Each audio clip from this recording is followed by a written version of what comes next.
Hello. What time is it? Buenas tardes. Good evening and welcome to the July 14th Board of Supervisors meeting. We will start out with roll call. Okay, Supervisor Cano. Present. Supervisor Christie. Here. Supervisor Hines. Present. Supervisor Scott. Here. Chair Allen. Here. Let the record show Supervisor Christie is participating remotely. All board members are present. The next item is going to be the Pledge of Allegiance, and I would like to invite Sailor Stratton, who is an administrative assistant too with the clerk of the board's office, to lead us in the pledge.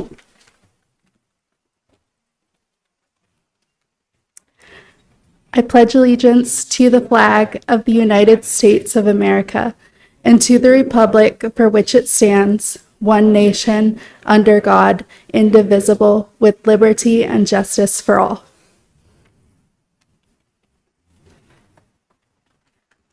Any exciting happenings in the clerk's office you'd like to share? Well, like Chair Allen said, I work for the clerk of the board's office. We're constantly preparing for the next board meeting, for the study sessions, the virtual meetings. We're also working with FLPs, so that's liquor licenses, bingo licenses, fireworks permits, and we also handle public records for the county, and we process litigation for the county too. And none of it could be possible without the amazing staff at the clerk's office. I work with really wonderful people, and they make every day great at work. We also schedule the Pledge of Allegiance for the Board of Supervisors meeting, so if any Pima County employees want to do the pledge, please contact the clerk's office and we'd be happy to get you set up for a meeting. Thank you. Chair Allen, Yes, Supervisor Cano. I nominate Chad Casmar for the next meeting. Okay. Our next item is our land acknowledgement statement, and it's going to be offered by Carmen Jones, who is the Director of Operations for JobPath. Oh, there you are. Thank you, Carmen.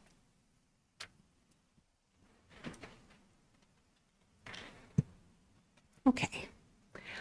On behalf of Pima County residents, we honor the tribal nations who have served as caretakers of this land from time immemorial and respectfully acknowledge the ancestral homelands of the Thana Otham Nation and the multimillennial presence of the Pasquayaki tribe within Pima County. Consistent with Pima County's commitment to diversity and inclusion, we strive toward building equal partner relationships with Arizona's tribal nations. Thank you. Any updates from JobPath that you would like to share? So we are just excited to plan this upcoming year and figuring out how we can better serve our students and work with the county. So I just want to say on behalf of JobPath, thank you for your continued trust in us as we do our part in serving our community. Thank you. Next, we have Pause for Pause. I have been watching this puppy out of the corner of my eye.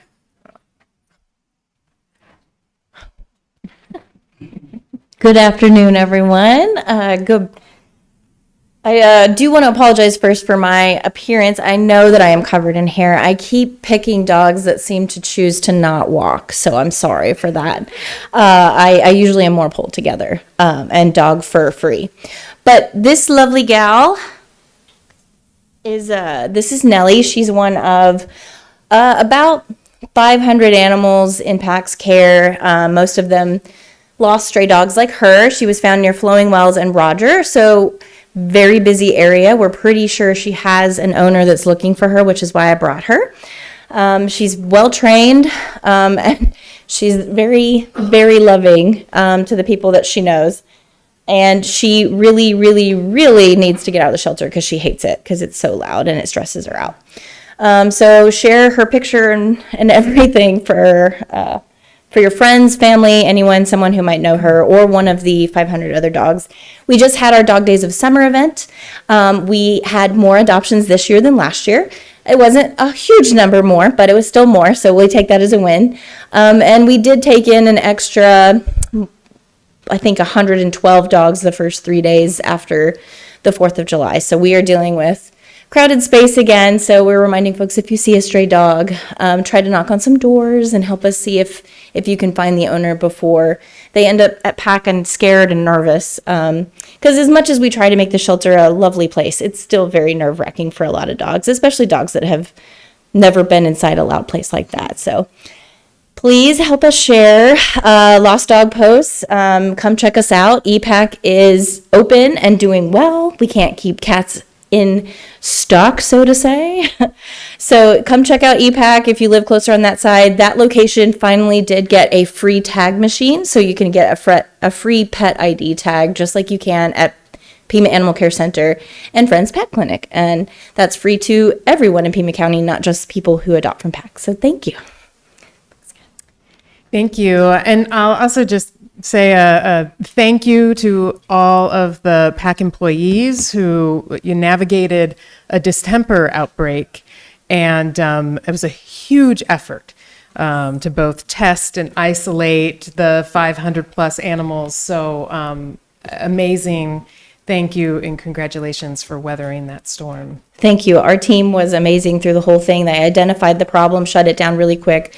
We actually got national praise from some nationally recognized veterinarians for as quickly as we were able to contain it. So thank you to the community who gave us a whole lot of, time and ability to hang on to stray pets to help us during that time. So we really appreciate it. It was able, with this community's help, we were able to turn that around very quickly. Yeah. So thank you, guys. Thank you.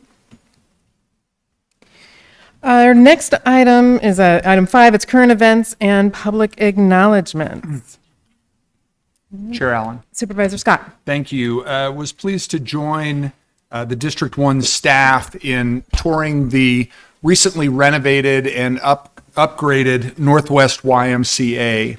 And wanted to let both Ms. Lesher and Mr. Kazmar know that I got some really positive feedback from YMCA staff about Parks and Recreation staff that are working in partnership with them, especially around the pool. We had our quarterly meeting, the District 1 team did with the Metropolitan Pima Alliance on June 29th. And I think Ms. Solomon, who's long been the director of MPA, has publicly let everybody know that she's going to be stepping down from that position. And I know that everybody on the board appreciates her service in that role. She's certainly been in that position for some time. But I think the reasons that she is stepping down are certainly worthy of celebration. We had our briefing on July 6th from staff with the Department of Transportation on the Safe Streets for All grant and how transportation is working in partnership with the health department and also with other jurisdictions to move forward that very important federal grant. I'm really excited with the work that is being discussed and the work that is going to unfold as the year progresses. And then ended the week on an extraordinarily positive note. I joined Mr. Bacall from the District 1 staff for a recognition of Sabino Vista Hills swim coach Chris Harrison at a gathering of the swim team and all of their parents, very, very well attended. And Coach Harrison has been a coach of various area swim teams in Pima County, get ready for this, for 53 years. And he was also a longtime high school teacher, including being Mr. Bacall's economics teacher at Tucson High. So yes, more Badgers, Ms. Lesher. Thank you, Chair Allen. Well, I will note that we have office hours in Pitcher Rocks on Wednesday, July 15th from 4:30 to 7:30 at the Pitcher Rocks Community Center. We will also be at 3 Points on, when is this? I think July 20th from 9 to 11 a.m. at the Family Resource Center in 3 Points for the Family Cafe and Family Foam Party. And then on Sunday, July 26th, we'll be out in Ajo for a film screening at 4 p.m. and then caravanning to Organ Pipe National Monument for a press conference at 6 p.m. This is being pulled together by the International Sonoran Desert Alliance and other organizations in the area to highlight and denounce the irreplaceable environmental, historic, and cultural impacts of a secondary wall, a second wall, border wall that is being built in western Pima County. So we will be there for that. And we will move on to item 6, which is agenda adjustments, and I will pass it to the clerk. On the regular agenda, under Board of Supervisors, page 6, item 24. This is resolution number 2026-37, opposition to building a wall on the Tohono O'odham Nation's border with Mexico. This item will be heard at a time certain of 6:15. Thank you.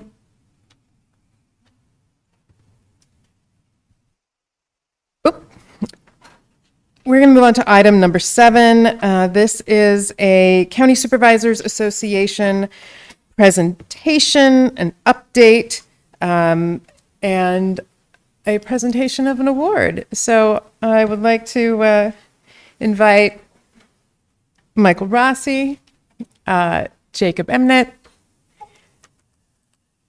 and our, okay. Yes, the two of you, please. Thank you, Michael. I didn't realize this moved up. Good evening, Chair Allen, Vice Chair Hines, Supervisor Scott, Cano, and Christie, and County Manager Lesher. My name is Jacob Emnett. I'm the Legislative Director of York County Supervisors Association, a nonpartisan organization that seeks to connect Arizona's county supervisors to policymaking at the state capitol. I want to thank you for permitting me to address you today and for your continued participation in our association. I'd be remiss if I didn't give a special thanks to Supervisor Scott, who serves on our association's executive committee as its president-elect, and as Pima County's representative on our legislative policy committee. The state legislature adjourned just under 1 month ago, brought to close an incredibly active session with a record number of bills introduced. We've been working to wrap up our final work product since then. That includes our sine die briefing, which some of you are on, our legislative summary, which should be coming out soon, and our attempt to get out to each county to provide a more detailed briefing. It's my understanding that Mr. Rossi will be speaking to you tonight on the session, so I won't steal his thunder, but we'll be reaching out to Manager Lesher to see when our team might be able to come back around. One of the most rewarding post-session activities is taking the time to recognize lawmakers who have been responsive to our outreach, which, given the number of interests who work at the Capitol, is not a given, and who have worked closely with our team to ensure that the perspectives of you as county elected officials and your taxpayers are not lost in the fray. If I could have Representative Stahl Hamilton join me. I am very pleased to be able to recognize Representative Stahl Hamilton, who represents significant portions of Pima and Santa Cruz counties, as well as portions of Cochise County, with one of our 2026 Good Government Awards. And we're very, very grateful to be able to do it with you, one of the boards she represents. Representative Stahl Hamilton serves on several committees central to county interests, including the House's Committee on Government and its Committee on Land, Agriculture, and Rural Affairs, and serves as the ranking member on the Committee on Appropriations. Throughout this year, despite many demands on her time, she has been very communicative with our association regarding issues that are critically important to counties. This year, that included ensuring that the state met its commitment to fund probation officers for another fiscal year, and without her efforts, as well as the efforts of others, counties could have been made to shoulder over a $10 million burden to pay for state employees. So in a very tight budget year, we're really thankful for her advocacy, and we're also thankful for her consistent support for dedicating additional resources to fighting wildfires, which spanned both this and last year. Legislators have a very difficult job. They guide affairs of very large and public organizations and must balance the interests of a number of different stakeholders. So we just wanted to express our gratitude to Representative Stahl Hamilton for remaining open to the perspectives of locally elected officials, and wanted to give her this plaque as just a small token of our gratitude.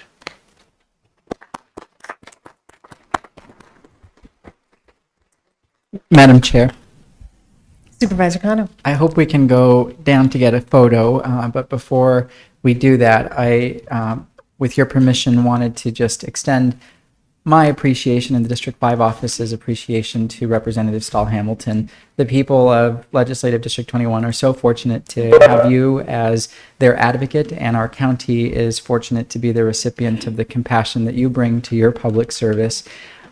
Representative Stahl Hamilton, over the last 2 sessions, has been in the cage, which is a legislative term for the legislators who have the opportunity to work with the majority, the minority, and the governor's office to negotiate our state budget. And through that process, Representative Stahl Hamilton has led with courage, facing tough obstacles, limited resources, and lots of need in our state. And I'm so grateful that the county is able to offer our thanks. Thank you for working closely with Mr. Rossi, who we entrust every single day to be our voice as well at the state capitol. And with the two of you together, it's a dynamo team advocating on behalf of Pima County residents. Thank you.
Thank you. Mr. Rossi. Chair Allen, board members, thank you very much. 153 days, 2,030 bills, 160 resolutions, the necessity to reprogram the state's bill system, where Senate bills are in the 1,000s and House bills are in the 2,000s. And for the first time in the state's history, there were too many bills, and we went into the 4,000s and well into the 4,000s.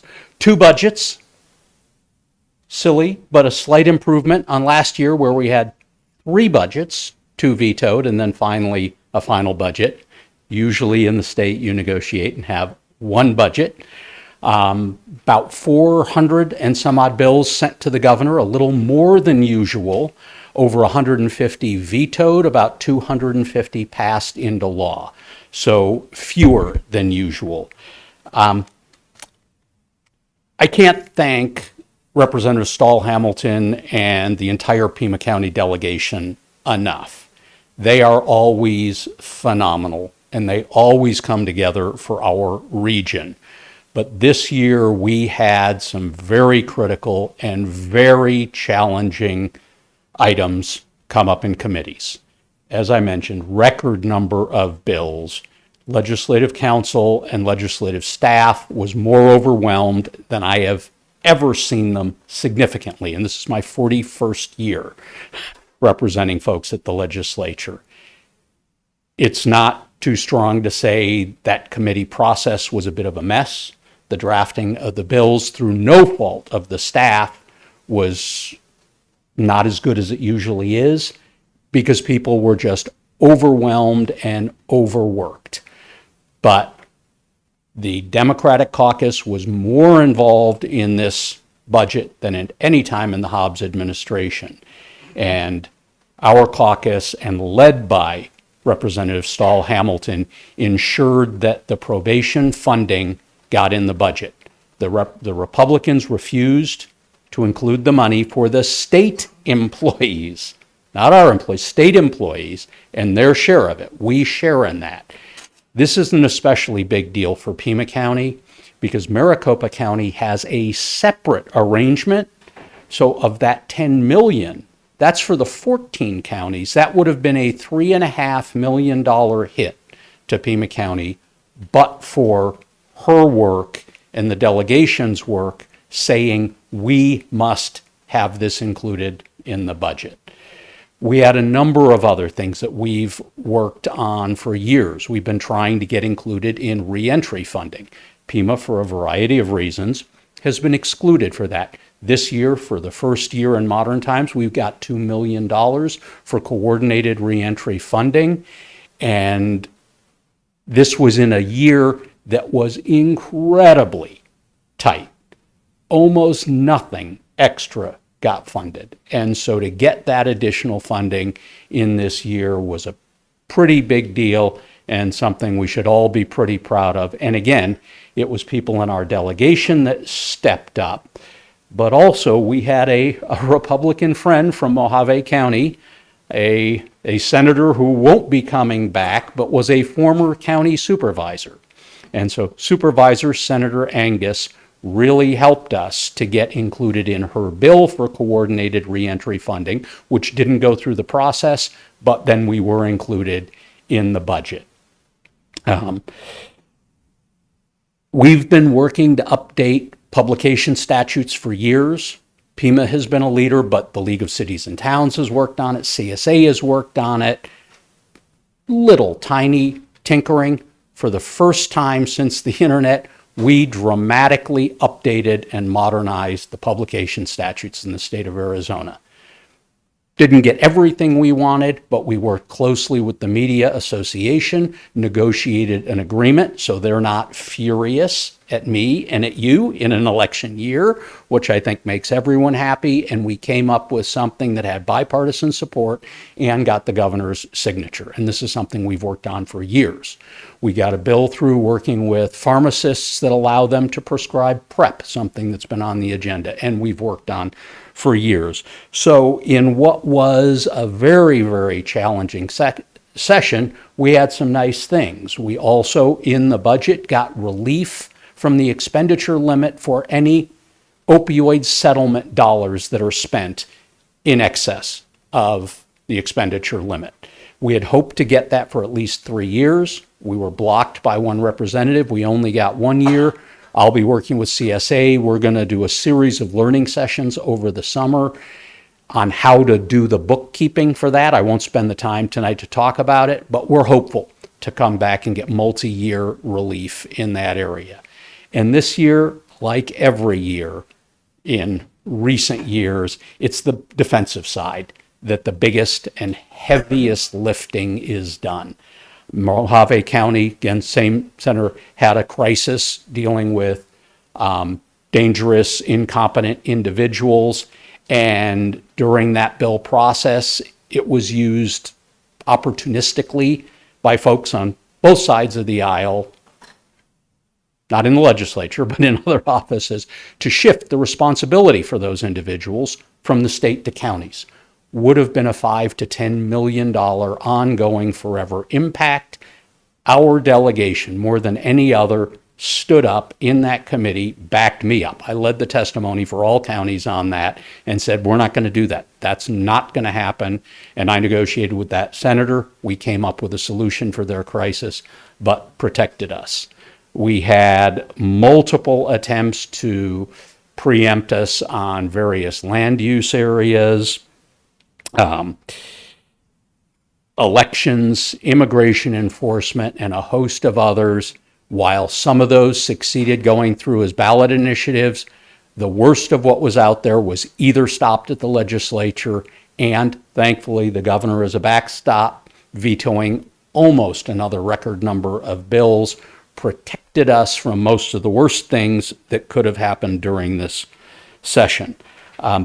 Disappointments that we didn't get more progress on wildfire funding and on insurance industry reforms, a little more notice and other things, but that'll be an ongoing effort into next year. And we're already actively working with CSA, all the other counties, on legislative projects for next year, and we'll be getting all the staff recommendations shortly, submitting those to CSA by the 14th, but already working with Representative Stahl Hamilton, and this one's ongoing, trying to get some summer youth funding even for the current fiscal year out of ARPA dollars, working with Legislative Council on some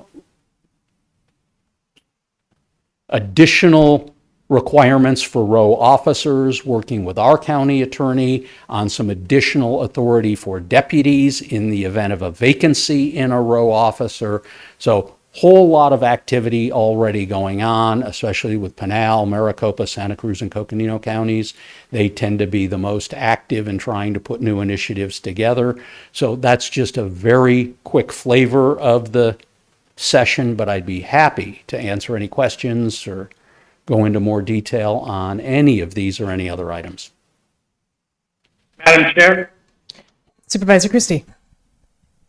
Yes, Mr. Rossi, thank you for your work on homeowners insurance and availability and affordability in wildfire-prone areas. That's a subject near and dear to our heart in District 4. Hopefully, we'll be able to take a better approach or a more successful approach in the upcoming legislative year. But again, thank you for your efforts on that, and I just urge you to keep it up. Could you very briefly comment on your efforts with combating home title fraud? That's another very interested topic in my district. Chair Allen and Supervisor Christie, we worked with the coalition folks that have tightened up signature and other requirements and procedures to help combat deed fraud, which is becoming a growing problem throughout the country and throughout the state, especially impacting elderly folks and less sophisticated folks. And we were able to get some meaningful legislation through this year that the governor has signed. And you all have copies of that. We're going to continue those efforts. We're going to try to enhance it even further, but it was a pretty big and a pretty successful step this year.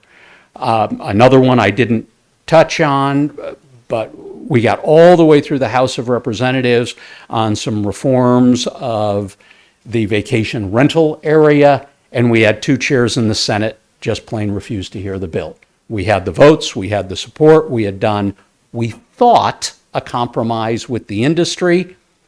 Don't know why those 2 chairs wouldn't hear the bills. We tried 2 separate committees, but we'll be back on that one as well. I know another issue that impacts a number of parts of your district, Supervisor Christie. Madam Chair, one final question as a follow-up. Also, Mr. Rossi, County Assessor Drewby had explained on numerous occasions down in town halls that we held in my district in the Green Valley area in particular, regarding a plan she has to help combat title fraud, home title fraud. Have you had a chance to discuss that with her? Chair Allen and Supervisor Christie, yes, I have. And most of those discussions were near the beginning of the session as we were working on the legislation that passed that ties in with that. And that's actually part of the ongoing effort that I was referencing. In Arizona, there are a series of assessors that are implementing different national systems to try to help track and prevent that kind of activity. Great. Thank you very much. Any further questions? All right. Well, thank you very much for the presentation. Board members, thank you very much, and look forward to putting the agenda together for next year. We've got a lot to work on already. I went over with the administrator our list, and I think I have probably 10 or 12 carry forward items already. So I look forward to our agenda. Thank you all very, very much. Thank you. Our next item is a proclamation, and this is to Megan Brajevich and Chris Desborough from the office of City of Tucson Council Member Paul Cunningham from Ward 2, proclaiming the month of July 2026 to be Disability Pride Month. I'll move the item. seconded by Supervisor Hines. Any discussion? All those in favor? Aye. Opposed? Item passes 5-0, and I am happy to read and present the proclamation.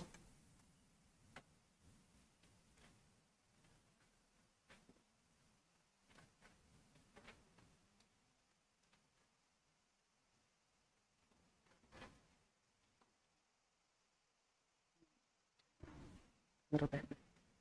And then just take a few steps forward. Right here. Thank you. Hello.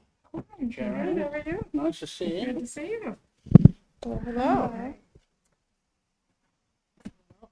have here two hefty framed proclamations. And I'm going to read the proclamation, and then I will pass the mic over to you all if you have anything you want to add. So the proclamation reads, whereas the Americans with Disabilities Act was signed into law on July 26, 1990, to ensure the civil rights of people with disabilities and to protect against discrimination in all areas of public life.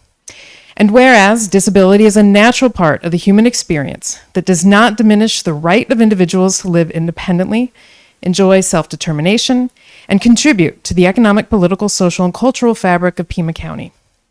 And whereas disability pride is a rejection of the stigma and shame often associated with disabilities, and instead celebrates the unique experiences, resilience, and vibrant culture of the disability community.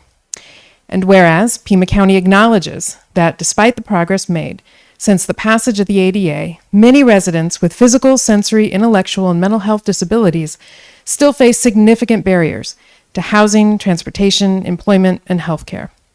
And whereas the Pima County Board of Supervisors recognizes its responsibility to move beyond mere compliance with federal law and toward proactive leadership in universal accessibility and inclusion. Now, therefore, be it resolved that the Pima County Board of Supervisors hereby proclaims the month of July 2026 to be Disability Pride Month. Woohoo!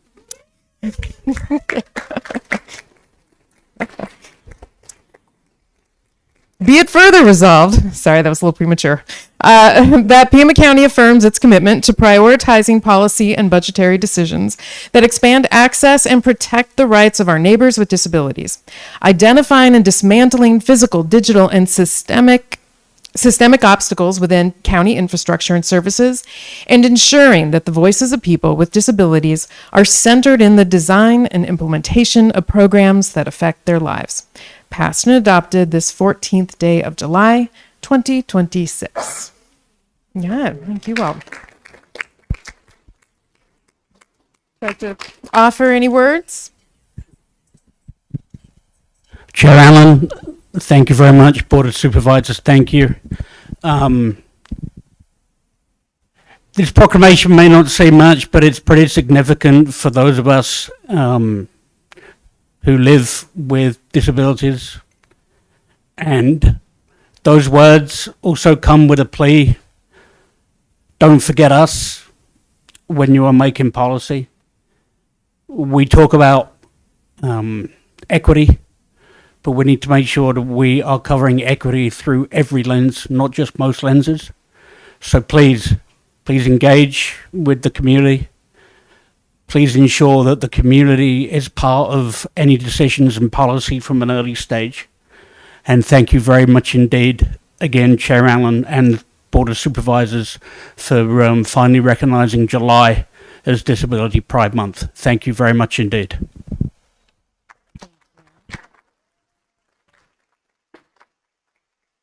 Chair Allen, Board of Supervisors, thank you for this recognition and for expanding disability visibility here in Tucson.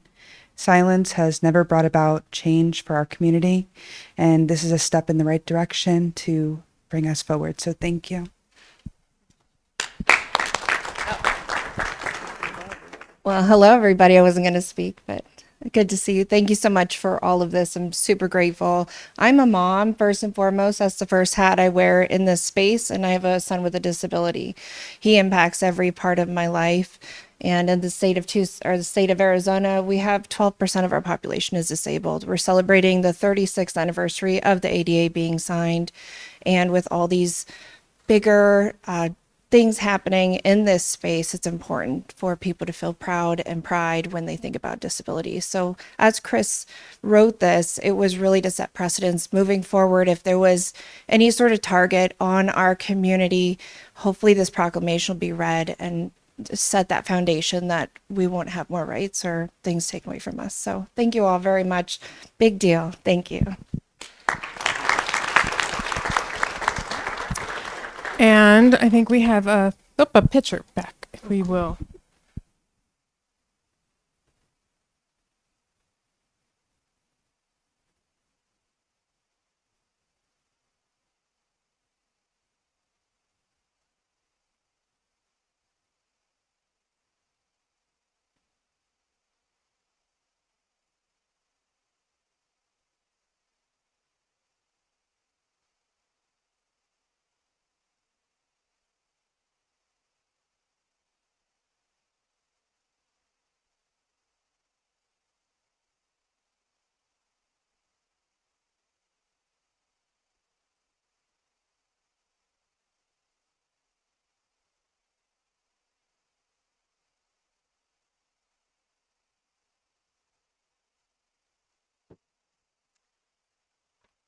Okay, we are now going to move on to call to the public. So we have, so today during the agenda, we have two things, call to the public, and then we also have a number of hearings. Just want to make sure that if people know, if you wanted to speak at call to the public, those are the green cards. If you intended to speak for a hearing, those are the yellow cards. We have 12 speakers for call to the public who have signed up, which means that because it is less than 20 speakers, that means everybody gets 3 minutes. When we cross that 20 speaker threshold, that amount gets reduced to 2 minutes, but we are at 3 minutes. And I want to read our rules and regulations for call to the public. So people attending the meeting shall observe rules of propriety, decorum, and good conduct. Any person making personal, impertinent, or slanderous remarks, or who becomes boisterous while addressing the board, may be removed by the sergeant-at-arms if directed by the chair. Unauthorized remarks from the audience, stamping of feet, whistling, yells, or similar demonstrations should not be permitted by the chair, who may direct offenders from the hearing room. We have our first speaker is telephonic. It is Trista DeGenova. I will say while we are getting Trista connected, our next. Yeah, hi there. Oh. Go right ahead, Trista. Go. Okay. Hi, Pima County voters. My name is Trista DeGenova. I am running as an independent candidate for District 5 of the Pima County Board of Supervisors. And I'm going to take this next 3 minutes to tell you why everybody should write me in TRIST in the general election in November 6th. This board apparently thinks it's part of their job description to ignore constituents, and I assure you it is not. This is the 16th time I have been asking this board and in particular Supervisor Kano to intervene in my situation, which involves a home invasion, a highly illegal home invasion carried out by Sheriff Nano's department, involving upwards of 60 officers, and all paid for by your taxpayer dollars, Pima County voters. So this illegal home invasion, which was a character assassination attempt, was carried out by Pima County sheriffs and PAC in the district attorney's office, who unlawfully seized my award-winning flock of service animals. And so if you're an animal lover and want someone on the board to fight for the rights of the disabled, you need to write me in, because they got a warrant without probable cause based on ridiculous false reporting by a third party. And Detective Noon in the case, he solicited a crime by fabricating charges 2 weeks after the raid. It was August 30, 2023, and they falsely arrested me. They assaulted me. They dragged me off to Pima County Jail, which is one of the worst in the country, with 4 times more jail deaths than Rikers Island, by the way. So, Sheriff Nanos is presiding over that, which is, this board's responsibility to provide oversight for the agencies that are involved in this outrageous, which is called in legal terms, shocking to the conscience of the community case, and involving the worst mistreatment and abuse of animals probably in American history, because they got a warrant without probable cause, and I will be speaking out and at every meeting until this board intervenes, or I can get some justice in the appeals level. Right now, I'm appealing it to the Arizona Supreme Court because they basically did everything wrong that they should not have done, and we should use this example. Thank you. That's time, Ms. DeGenova. I'm going to call up the next 3 speakers in order. We have designated some seats in the front, so folks don't mind coming up just so we can kind of speed along. So the next 3 speakers, first is going to be J.D. Wallace, followed by Pauline Bell, and then Craig Langrel.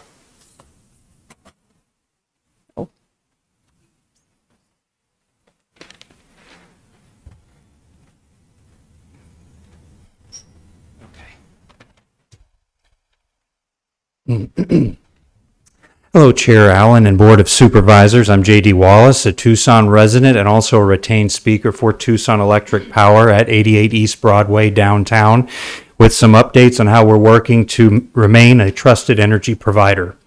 We've welcomed the return of the monsoon, and we've been answering the challenges dealt by its storms.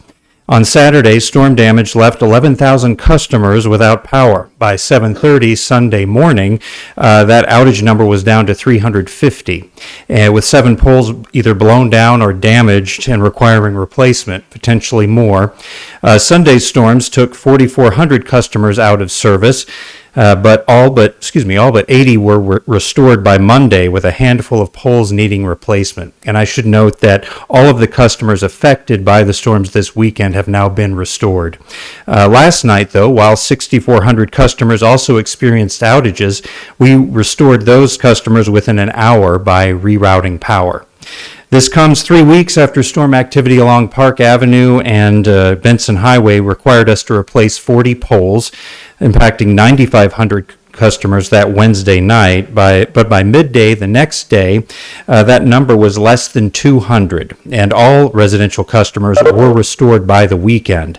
Restoring residential customers remains our priority during these outages. Our energy grid is strained more during summer than any other time of year, and that's why we work year-round to strengthen the electrical grid, including $320 million worth of upgrades in 2025, adding transformers, power lines, and breakers at our different substations throughout the city, such as our Pantano, Northeast, and Drexel substations, and $30 million of improved distribution lines in our neighborhoods to provide greater capacity for our customers' energy needs. I have previously mentioned the second phase of our Roadrunner Reserve Battery Storage Facility. Those additional 200 megawatts of storage are online now, expanding our total storage capacity to 550 megawatts. This time last year we had 50, so we have more than 10 times the battery storage capacity, which means we can store plentiful solar energy during the day and deploy it later when it's needed most and when energy costs more.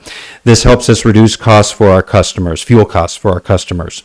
We're the first corporate sponsor of the Community Coalition for Prosperity, working in partnership with Pima County and others. The Prosperity Initiative is a community-wide evidence-based policy framework adopted by Pima County and the City of Tucson to reduce generational poverty and improve economic stability through policies and community collaboration throughout our region. Our $100,000 donation comes from corporate resources, not ratepayer funds. Thank you for your time, and any constituent seeking ways to manage summer bills can find tips on tep.com or call our customer service Thank you, representatives. Mr. Wallace. Our next speaker is Pauline Bell.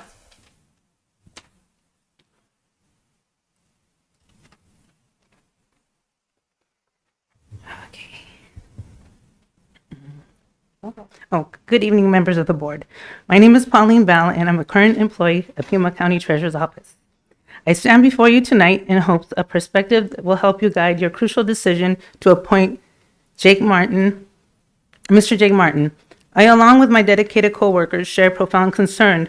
We are terrified that the board will make a monumental mistake by appointing a new treasurer based strictly on age, rather than proven qualifications. I am over the age of 55 myself, and I know what dedicated professional experience looks like. I have witnessed firsthand the blatant age discrimination faced by Mr. Martin. I have read the public articles scrutinizing his ability to lead, and I've heard people dismiss him as a kid or the child or the little boy. That behavior is utterly disgusting. Jake Martin is by far one of the most professional, mature, competent leaders I have ever had the honor of working under. Let us look at the reality of our office. While Brian Johnson had the elected title, he held it only by name. Jake Martin was already doing the heavy lifting for both the treasurer and the deputy treasurer. He is the one single-handedly ensures our everyday public service runs smoothly while simultaneously managing the complex accounting projects. Furthermore, I watched last Tuesday's debate. I was utterly appalled by some of the opposing candidates that could barely answer basic questions asked of them.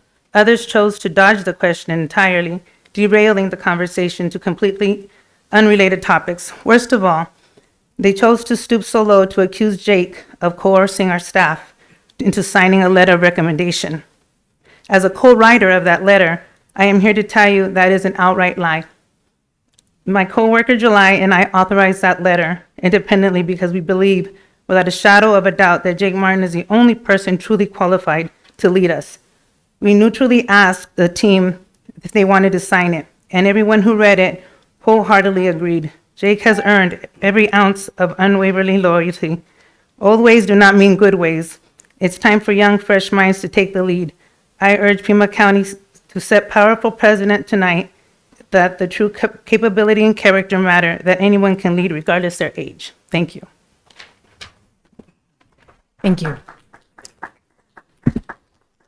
Our next speaker is Craig Langro. And then I'll note, following Mr. Langro, we will have Brian Kessler, Nancy Allen, and then Catherine McCronis. Thank you very much. It's a privilege to be here tonight. My name is Craig Langro. I'm the CEO and founder of the Blackbriar Group and the Blackbriar Foundation, also a national investigative consortium that's first of its kind in the United States. I am here speaking on behalf of Nancy Guthrie and all of those who are currently missing. You can tell it's got a lot of emotion to me. So I'll just read really quick because I have a lot to share. Every once in a while, a story transcends the city where it began. Nancy Guthrie's disappearance is one of those stories. Her family, time stopped that day when she disappeared. Every morning begins the same unanswered questions. Where's Nancy? For most people, missing person cases slowly disappear from public view. The headline ends, the cameras leave, the public moves on. Families never do. That's why our team and I have traveled across the United States from Florida to Tucson. We were not asked to come. We came because we believe every missing person matters. Every family deserves answers, and no family should ever be forgotten simply because time has passed. Our awareness vehicle isn't the story. The photograph on the side isn't the story, and the Blackbriar Group isn't the story. Nancy is the story. Everything you see on the vehicle exists for one purpose: to remind people that someone is still missing, and someone somewhere may hold the information that brings this family answers. This campaign is built on one simple belief: someone knows something, someone has seen something, someone remembers something, and someone knows something that may have been dismissed as unimportant. The smallest detail, a conversation, a vehicle, an observation, a name, a memory from months ago, could be the one piece of investigators need. If today's interview causes just one person to stop and think, if one friend calls another, if one family member decides to finally, it's time to speak, if one witness comes forward, then the journey across America would have been worth every mile. I want people watching today to understand something. This is not just Nancy's story. This is thousands of families across the country who live with the same uncertainty every day. Imagine not knowing where your mother is. Imagine not being able to say goodbye. Imagine morning every time the phone rings, hoping that today will finally be the day someone calls for an answer. That's a reality of these families live with. We cannot solve every case, but together we can refuse to let them be forgotten. So today I ask every viewer, take one more look, think back, talk to your family. Sorry, this just kind of like went somewhere. Think back, talk to your family, share Nancy's story. If you know something that could help investigators, no matter how small you think it may be, contact law enforcement. Let trained investigators determine whether the information is significant. I'll close with this. Thank you. I already had a phone call today that I passed on to the FBI. So the efforts of today may have bear some fruit. Thank you. Thank you. Our next speaker is Brian Kessler.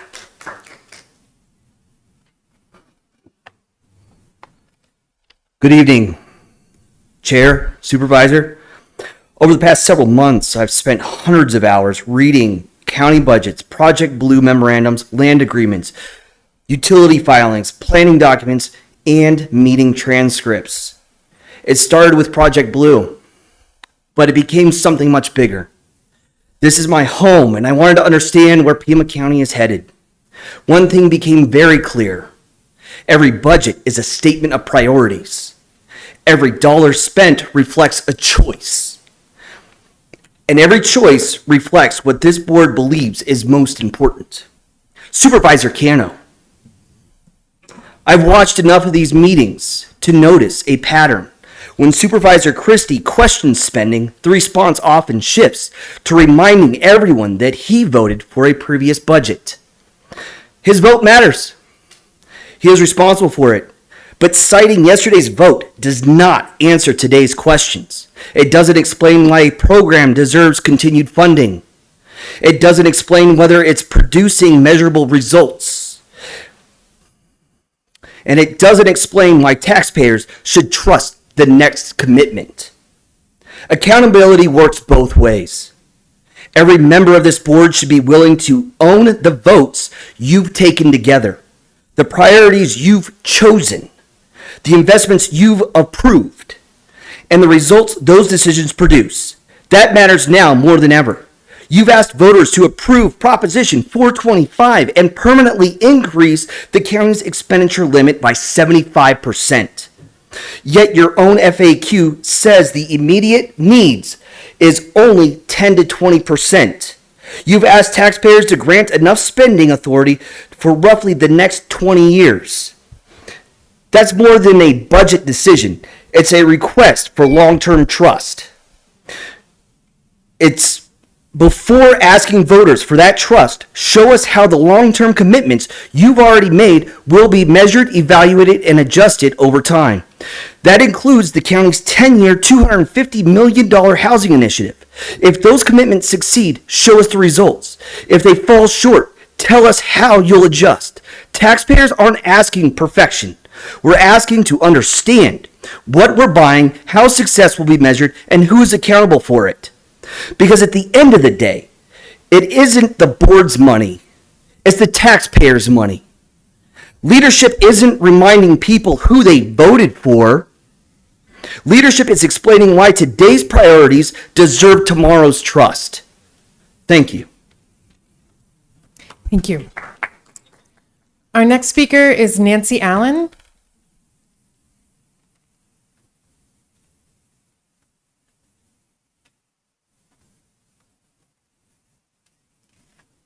Hello, my name is Nancy Allen. I'm here with my husband, Pastor Lorenzo Allen of the A Mountain Church. And when we came in, we weren't offered a yellow card, but we do have a scheduled hearing. So I don't know what to do to fix that. We can give you a yellow card, and if you want to speak during when we get to the hearing, so it's more connected to that item itself, And if you tell me which hearing it is, I can bump it up so you're not sitting around waiting. Petition for relief of taxes. Oh, right. Oh, okay. If that is. Okay, that's item number 25. It is not a hearing, so you did absolutely the right thing. I'm going to be quiet and pass it back over to you, and we'll restart your time.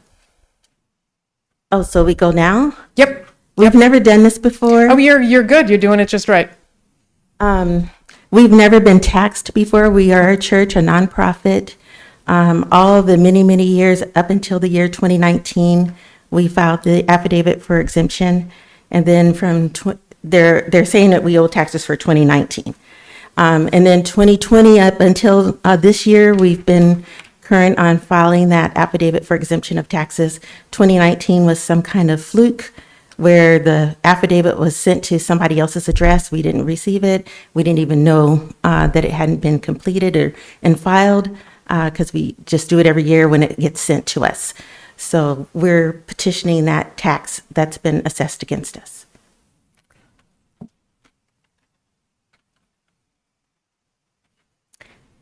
Thank you. I will note we also have Pastor Lorenzo Allen, and I'm thinking that might be you. You were later down in the deck of speakers. If you would like to utilize your speaker card, you're welcome to do so now. I'm okay with what my wife said. Okay. This is all new to me, so we're at your mercy, however you guys want. Well, great. Thank you. We appreciate your comments. Do we wait at the end, or how does this work? So yes, so normally we get all the comments out, and then we shift back over to the agenda and we'll run through the items. Okay. Yeah. And then you give us your determination, or you give us an answer today? Yes, it's on the agenda, which means that we will vote on it today. Thank you very much. Thank you. Okay, there we go.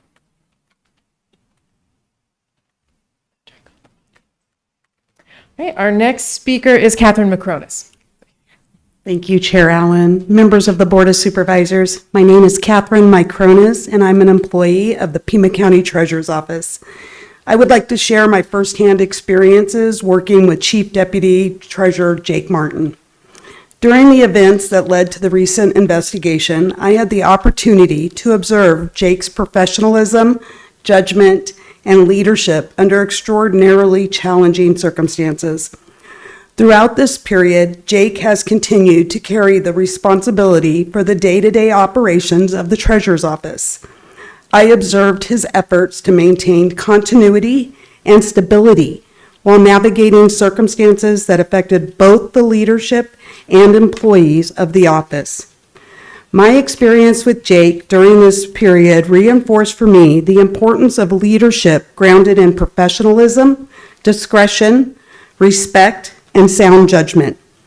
At a time when trust within the workplace has been significantly affected, his leadership and conduct have contributed to the difficult and necessary process of beginning to rebuild that trust. The past 18 months since I started working in the Treasurer's Office has reinforced for me that leadership in public service is measured not only by operational knowledge and professional qualifications, but by how a leader responds during difficult, uncertain, and consequential circumstances. Based on my firsthand experience, Jake demonstrates professionalism, steadiness, and respect. I appreciate the opportunity to share my personal experiences with the board, and thank you for your time and consideration. Thank you. Our next three speakers are going to be the Honorable Sarah Mae Williams, Justice of the Peace from Aho Court, Julie McLaren, and Billy Peard, and then our final speaker will be Reyes. Chair Allen, members of the board, for 3 years I've had no reprimands, no appeals, and no corrective action taken against me. I announced my re-election campaign on October 2025. Then on December 4, 2025, control of my court was taken through administrative order issued by the Supreme Court Chief Judge. For 7 months, I asked for proof, and none was ever provided. While this entire experience has been incredibly difficult to maneuver, and through the level of disrespect that I have been shown, I'm happy to report that on July 9th, my administrative authority was restored, with no findings, I might add, leaving me just 13 days to set the record straight before my primary election on July 21st. Win or lose, with the restoration of my authority over Ajo Justice Court, my focus is exactly where it has always belonged, ensuring that the people of Precinct 3 have a court fully equipped to serve them. While administrative control has been returned, many of the challenges that existed before and during Superior Court's administration still remain. Ajo Justice Court continues to struggle with unreliable internet service, an outdated phone system, aging technology and server issues, and infrastructure that urgently needs modernization. These problems are not new, but they can no longer be delayed. As the elected justice of the peace, I have a responsibility to advocate for resources for my community. This body was ready to provide Superior Court with the money needed to fix my court, funding that has never been provided to me in the 3.5 years I've served. I am hopeful that these long overdue improvements will finally be addressed. That is why I'm appearing here today before the Pima County Board of Supervisors. We must rebuild a strong partnership so that all our justice courts can thrive once again under the leadership of the elected justices of the peace in Pima County. I also need a clear understanding of my court's budget to effectively lead Ajo Justice Court. I must know what resources are available, what expenditures have been made, and what funding is necessary to move the court forward. I am aware that LD 23 State Rep Pena sent a letter to this body requesting a number of issues impacting our Pima County Justice Court's financial resources. If this board responded to that letter, I would like to have a copy. Transparency and collaboration are essential if we're going to provide the level of justice our rural community deserves. Regaining control of my court was never the finish line, it was the beginning. Now the work begins restoring confidence, strengthening operations, and building a court that is efficient, accessible, and prepared to serve Precinct 3 for years to come. Thank you. Thank you. Our next speaker is Julie McLaren.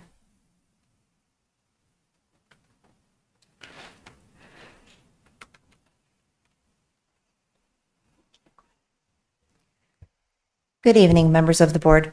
My name is July, and I am but one of the 10 other employees here today speaking on behalf of the Pima County Treasurer's Office. Our office has just endured an incredibly painful chapter. Following the resignation of former Treasurer Brian Johnson amid severe sexual harassment allegations, our staff's morale, trust, and safety were left deeply fractured.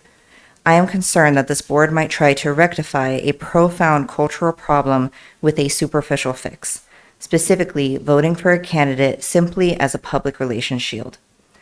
As a woman in this office, checking a demographic box does not automatically guarantee safety or competent leadership. Real healing requires an appointed leader who truly has the best interest for both the employees and the office's reputation at heart.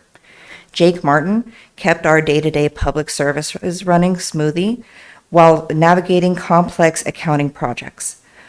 More importantly, he maintained absolute professionalism, safety, and respect for our staff when the leadership above him failed entirely. This isn't just about internal morale. With the sudden change of resignation of Brian Johnson, the public's trust in the Treasurer's Office has been deeply shaken. Our community and staff have reached their limit with political instability. Jake already has concrete, actionable plans to rebuild that trust through increased operational transparency.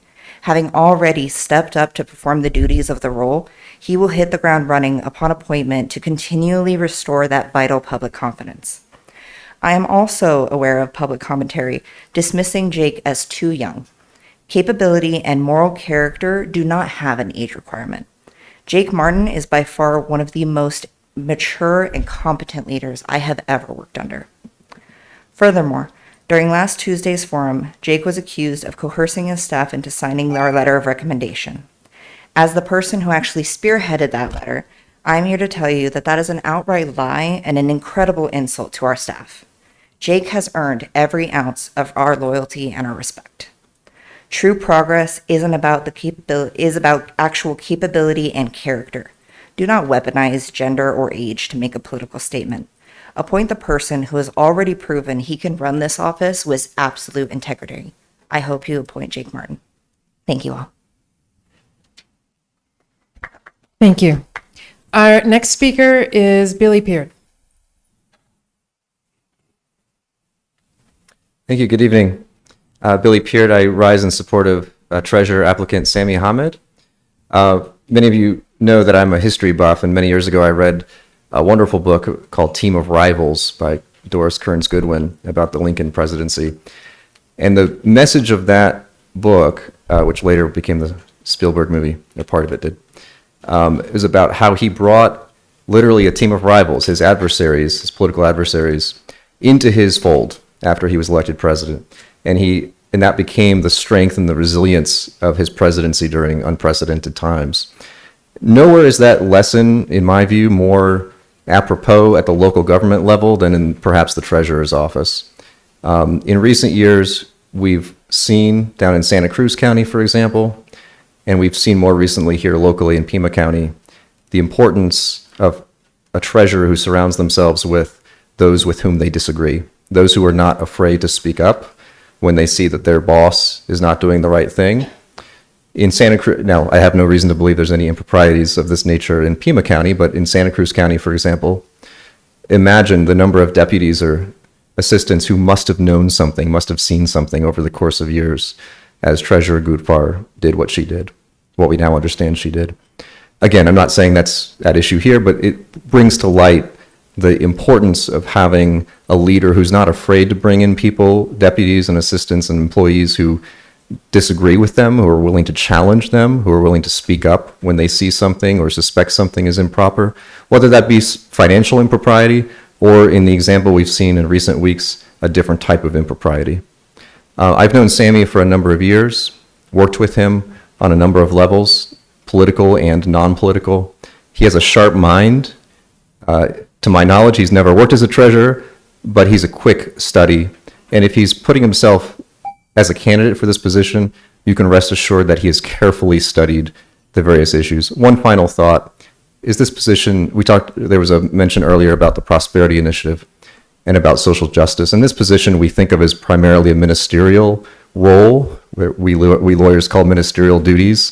There's not really a lot of discretion, but there are some areas in the treasurer's office where there is discretion. For example, they oversee, as you all know, the tax lien program, which disproportionately affects communities of color and other disadvantaged communities. For example, he's someone I know personally will take seriously his responsibility to make sure that homeowners who are at risk of losing their homes are fully informed in both languages, in all languages, in all manners, are adequately communicated with. That's the type of dedication I know he'll approach this job with. Thank you. Thank you. And our final speaker is Reyes. Hello, Pima County Board of Supervisors. My name is Reyes. I'm representing D-Flock Tucson, although I'm not a paid speaker. First of all, I want to thank Jen Allen. Last time I was here inquiring about if the county had still been using flock devices. I and others in D-Flock Tucson are aware that flock ALPRs is currently really only used by private vendors such as the U of A and big chain stores such as Home Depot and Lowe's.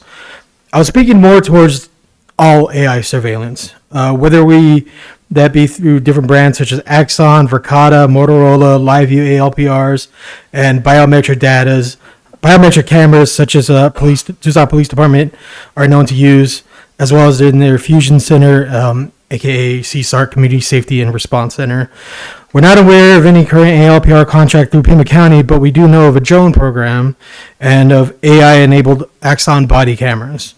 With recent news of neighboring Cochise County, we wanted to have a clear demand that no such pervasive practices of iris scanning as their department is doing, rolling out.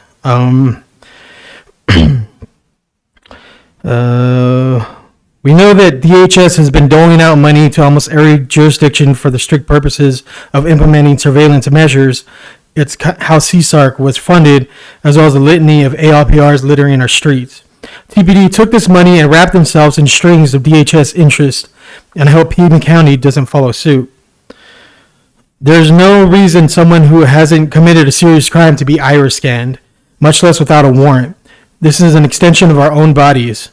And much like ALPRs, the legislation protecting this data has been far outpaced by the advancement of technology. There's a larger plan afoot. As more and more prisons are being built under the guise of detention centers and more excess funding to ICE, Homeland Security Task Force, and the newly created CORCA, combating online retail theft, there's $1 trillion going to the centralization of all of our data, private, public, and everything in between. And people are being caught in the gears of advancement. There was a 50-year-old grandmother from Tennessee who was pinged in North Dakota by facial recognition for a bank robbery. She never stepped foot in there. U.S. Marshals arrested her and they kept her in jail for 5 months until she was proven innocent, losing her home and pets in the process. Colorado Springs, a woman was also falsely accused of package theft thanks to APRs and was told by the accusing officer, we have cameras in that jurisdiction and you can't get a breath of fresh air without us knowing. I also worry about Axon's AI-enabled body cameras, whose translating capabilities is leading departments to file their trusted translators. We know that these cameras also auto-transcribe and even write officers' reports for them. How long until an officer asks its AI to suggest probable cause in order to justify a detainment? That's time. I ask that Thank you. implement some active protections for your citizens. Thank you. So I am now closing call to the public. Would any board members like to do any of the following? Request staff to follow up on any matter from call to the public, request that an item be placed on a future agenda, or respond to a criticism. Hearing none, we will move on to our time certain, which is agenda item number 24. This is a resolution in opposition to building a wall on the Tonatom Nation's border with Mexico. And I would like to invite our very honored guests, Chairman Jose, Vice Chair Johnson, and the staff, if they would be willing to come to the podium and share a bit about the context for this resolution. And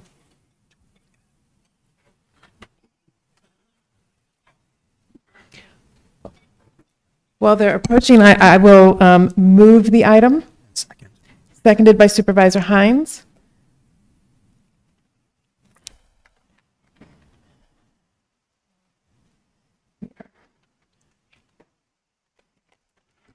Chairman will say, Vice Chair Johnson, welcome and thank you for coming. Good evening to each and every one of you. My name is Verlin Jose. I am the chairman of the Tonatom Nation. Chair Allen and members of the board, thank you for giving us this opportunity. We are here on behalf of Tonatom Nation to once again humbly request and seek your support opposing a border wall on tribal lands. On June 16th, the nation filed a lawsuit in federal district court in Washington, D.C. to stop the U.S. Department of Homeland Security from constructing a border wall on our reservation. We had to take action because even though we were in the middle of negotiations, we learned that DHS was preparing to award contracts for a construction of a wall on our lands. The nation's lawsuit argues that the construction of a border wall by DHS would illegally take nation's land and decrease the size of our reservation, which is not within the Department of Homeland Security's power to do so. Our lawsuit also argues that DHS and its contractors would be trespassing on the nation's lands and violating our rights to our reservation and its resources. The lawsuit also explains that the wall would destroy sacred cultural sites important to us that impact our ceremonies, our religious practices. It would further divide our people and harm our natural environment. This morning, Madam Vice Chairwoman and I met with about 20 elders on this very topic. They requested an update. And they were in tears when they said, don't they care about us? They're further dividing our people again. They don't care about the land, and they don't care about the animals. It's sad to see our elders in tears. We understand the importance of securing the border. For decades, we have been working closely with federal law enforcement on the border. We know how to secure our own lands. We have lived since time immemorial in this area, including right here in Tucson. And we've always been very humble people, but stood to protect the people and the land. We have approved vehicle barriers, patrol roads, forward operating bases, integrated fixed towers, checkpoints, and more.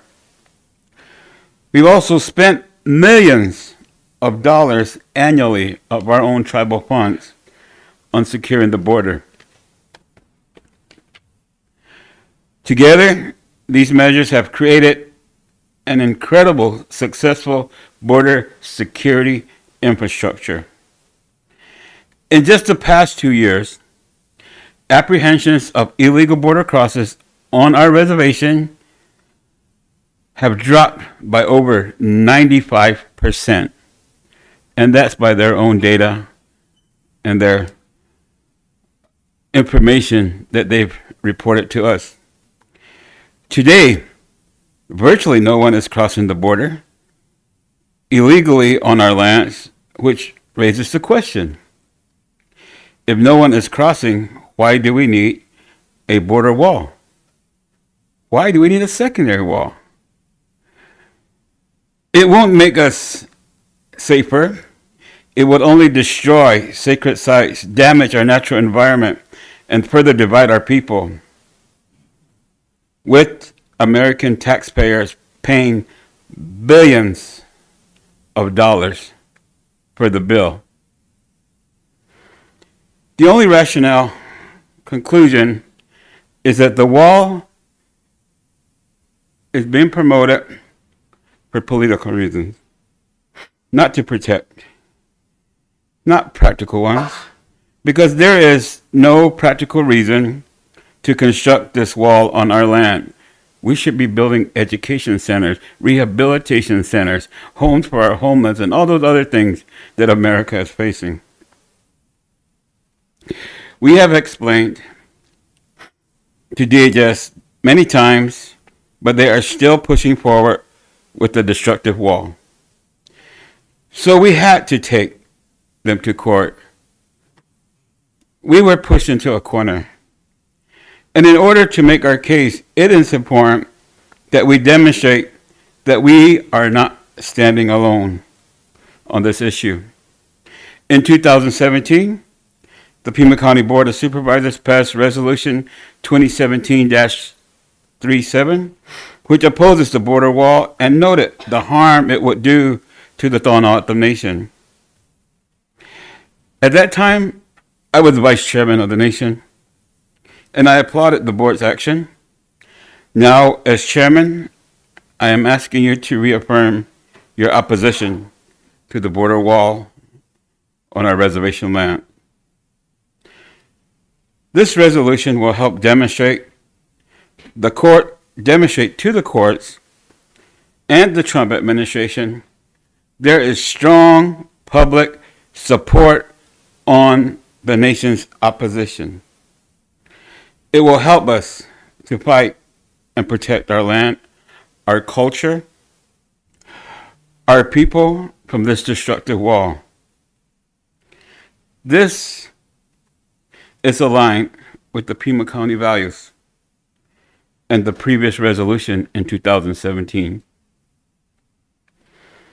We respectfully and humbly ask again, please stand with us once again to oppose this wasteful, ineffective, and harmful wall.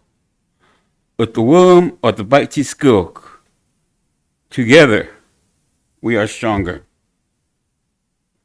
Thank you for the opportunity. Thank you.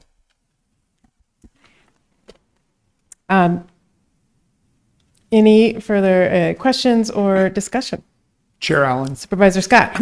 I want to thank our friends from the Tohono O'odham Nation for being here today. You know, we begin every meeting with a land acknowledgement statement that recognizes that we are on land that has been a part of your civilization, as you said, Chairman Jose, for many thousands of years. I know that many of our county departments work in partnership with the nation to ensure that the services and supports that Pima County provides are delivered equitably and responsibly on Tohono O'odham Nation lands. I actually can talk. But something that I think people should pay attention to as the Trump administration is once again considering a medieval solution to a modern problem is part of this resolution where it says that the nation has continued to work with federal authorities to implement a modern, robust, and dynamic border security system on its lands, including but not limited to forward operating bases for U.S. Customs and Border Protection, vehicle barriers, integrated fixed sensor towers, the all-native Shadow Wolves tracking unit, and other measures. And as a result of these measures, detentions of people illegally crossing the border have dropped by 95% in the past 2 years. So not only is this wall, again, a medieval solution to modern problems, but you and the other folks in the Tohono O'odham Nation have demonstrated your willingness to work with federal authorities on measures that are actually going to confront these issues while also showing respect for tribal lands. So I very much appreciate and respect the fact that you came and spoke to us tonight, and want to thank the chair for bringing this resolution forward. I again, thank you for coming and for taking your leadership in filing the lawsuit, and appreciate that. I am curious, we are going to be down in Oregon Pipe area end of the month. And I'm wondering if you might be able to share a little bit about what happened to the intaglio and the threat to Quito Paquito Springs from the second wall. Chair Allen, thank you for the question. Supervisor Scott, thank you for that. So what happened in the intaglio, 1,000-year-old intaglio site? That area was clearly marked. They are building a double wall there. They have a primary wall, and they're building the secondary wall. And they can't do that because in that particular site, it's on land with the Cabeza Prieta, which is land of the Department of Defense. So, and the Oregon Pipe, and the Quito Paquito, that's an Oregon Pipe National Monument. So it's easy for them to build it there. Matter of fact, in the previous construction of the wall, they blew up Monument Hill there, which was a known archaeological burial site, which was marked, and they blew right through it. Fragments of bones were found scattered all over that mountain. So the intaglio site was clearly marked that it was an area that they needed to avoid. There was a tribal monitor in the area. They sent them somewhere else, but the contractor and whoever is operating that grader just went and graded right through it. You can't bring that back. Thousands of years destroyed. An area that is sacred to our people, an area that most people may not understand how important it is. It's not only sacred to the autumn, it's sacred to the people. It's sacred to the generation. So they destroyed that. And as they're moving forward and they're going to build that secondary wall, it's going to have a major impact on Quito Baquito. There are 3 endangered species at Quito Baquito that are not found anywhere else in the world but there. And that is a site as well that has been protected because of its sacredness, not only to the autumn, but to many people traveling through that region. And it's at the verge of being destroyed because they're going to have to come out. They say they want to operate in the 60-foot Roosevelt boundary. They're going out 150 to 200 feet out, and that's concerning to us. And we were out there the last time, and I'll tell you, elders who went out there to see, they wanted to see this wall, were devastated when they saw that, and they don't want that to happen to us. So thank you, Chair Allen, for asking that question. And we were out there. Matter of fact, Vice Chair and I were on a call with Commissioner Scott, and we told him when we heard about that news, and we went out there to look at it. And it's pretty sad because we knew about these things. There's so many places along the border that are known to us but are not known to a lot of other people. Because to us, our church, our place of worship is in the sacred desert. Thank you, Chair Allen, for the question. Thank you. I will just read the last 2 clauses of the resolution. I'm not going to go through the entire text. So it is now therefore be it resolved that the Pima County Board of Supervisors affirms its support for the Tohono O'odham Nation's lawsuit to prevent a border wall on its lands. And be it further resolved that the Pima County Board of Supervisors reaffirms its opposition to the construction of a border wall and the additional and ongoing militarization of the border region. That's the resolutions of it. There is no further discussion. All those in favor? Aye. Opposed? Opposed. Resolution, and I do need to read this number. Resolution number 2026-37 is approved, passes 4-1. So, Thank you, Chair Allen. Thank you, Board of Supervisors, for your support. Thank you. Justice Michael.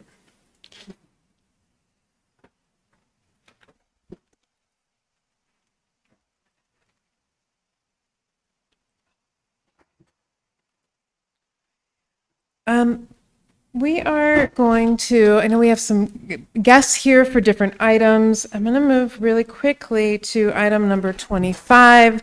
I believe that who the Allens are here for, and perhaps it's just because we share the last name. We're going to go to your item next quickly. Just kidding. We wouldn't do that.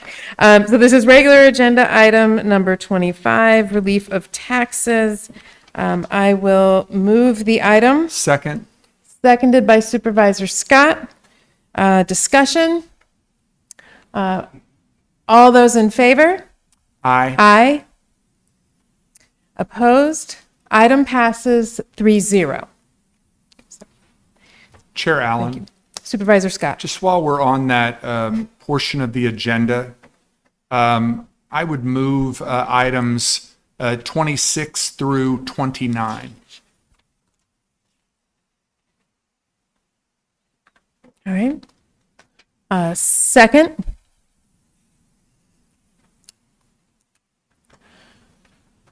Is there discussion?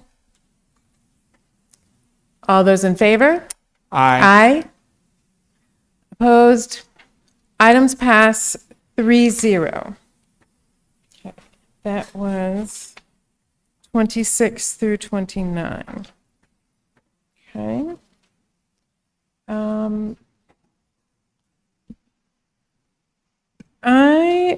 Before we get to item number 22, which is appointment of the treasurer, I want to request a quick executive session.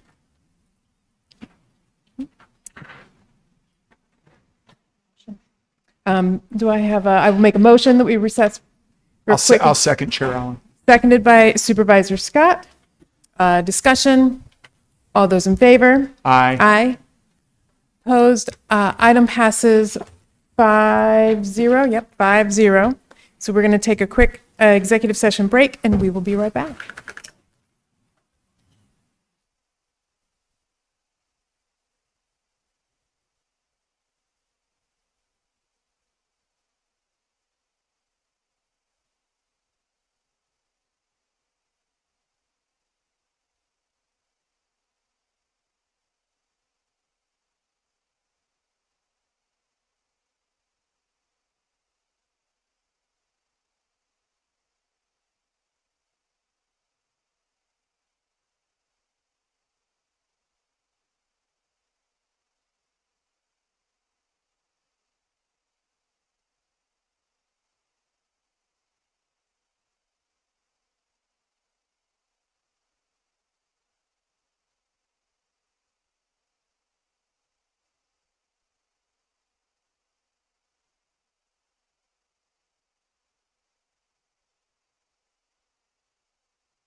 Okay, we are back. So for item 22. Chair Allen. Supervisor Scott. Chair Allen, on the advice of legal counsel, I move that we continue item 22 until the next regular meeting of the board on July 28th, unless a special meeting of the board is called before then. Second. Seconded by Supervisor Hines. Is there discussion? All those in favor? Aye. Aye. Opposed? Item passes 5-0. Chair Allen. Madam Chair? Madam Chair? Go ahead, Supervisor Scott. I'll wait till you're through. Thank you, Supervisor Christie. I just wanted to extend my apologies to the staff from our treasurer's office and also some of the applicants who are here tonight. We didn't want to continue this item, but again, upon the advice of legal counsel, it was the most prudent action for the board to take. I apologize that you had to be here up until this time just to hear that we're not taking action on it tonight.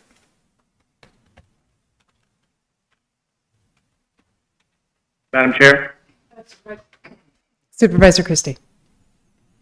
Yes, to change gears a little bit, I got a little bit exuberant with all the bundling that my colleague Supervisor Scott was doing. And I would respectfully request the board if, by making a motion for reconsideration of item 26. Second. Seconded by Supervisor Hines. All those in favor of the discussion? All those in favor of the reconsideration? Aye. Aye. Opposed? Aye. The reconsideration of item 26 passes 5-0. We'll take up Supervisor Cano. Thank you, Chair Allen. I'll move item number 26 as recommended by staff. Second. Seconded by Supervisor Scott. Discussion? All those in favor? Aye. Those opposed? No. Item passes 4-1. Okay.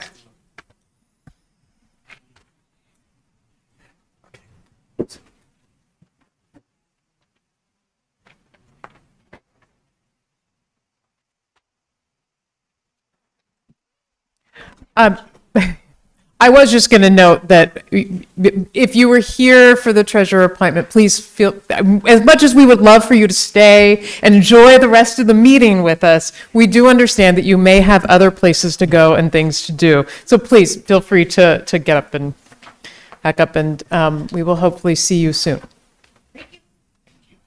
Thank you.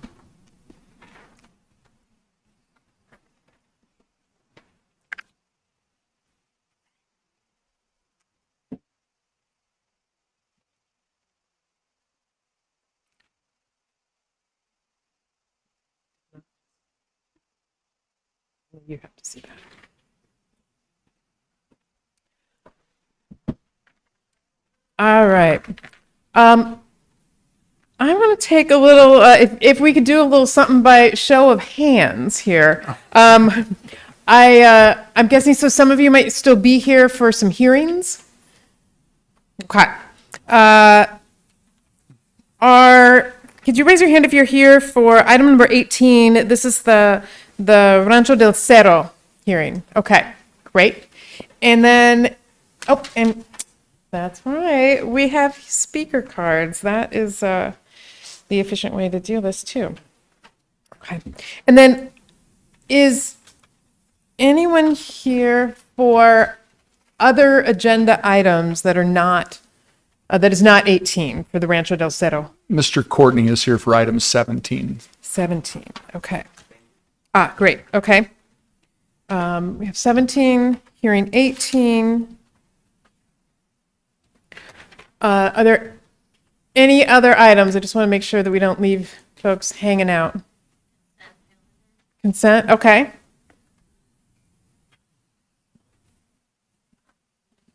All right. Great. Then let's open up.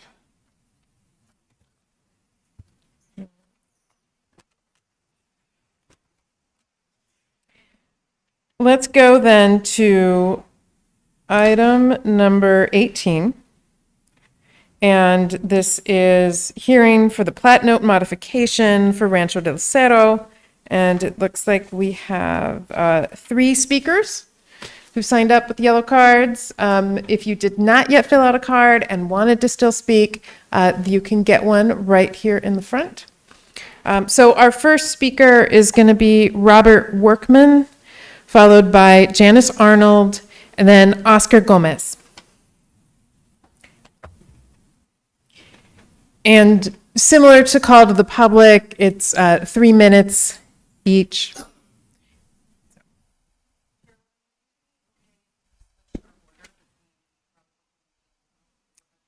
Oh, that's completely fine. Thank you for your time today. My name is Janice Arnold, and this is the first time that I'm speaking to all of you. We moved to Tucson about 3 years ago, and we moved into this particular house last October. It is our dream house. We love the area. We love this particular house. However, there's one little thing that we need in order to make it exactly that dream house, and it's to build an additional garage. Now, we love this area. We share with our neighbors the desire to minimize disruption to the beautiful landscape. However, we do acknowledge that we, as the property owners, have the right to build and improve upon our property, which is what we'd like to do to really realize the dream house that we want.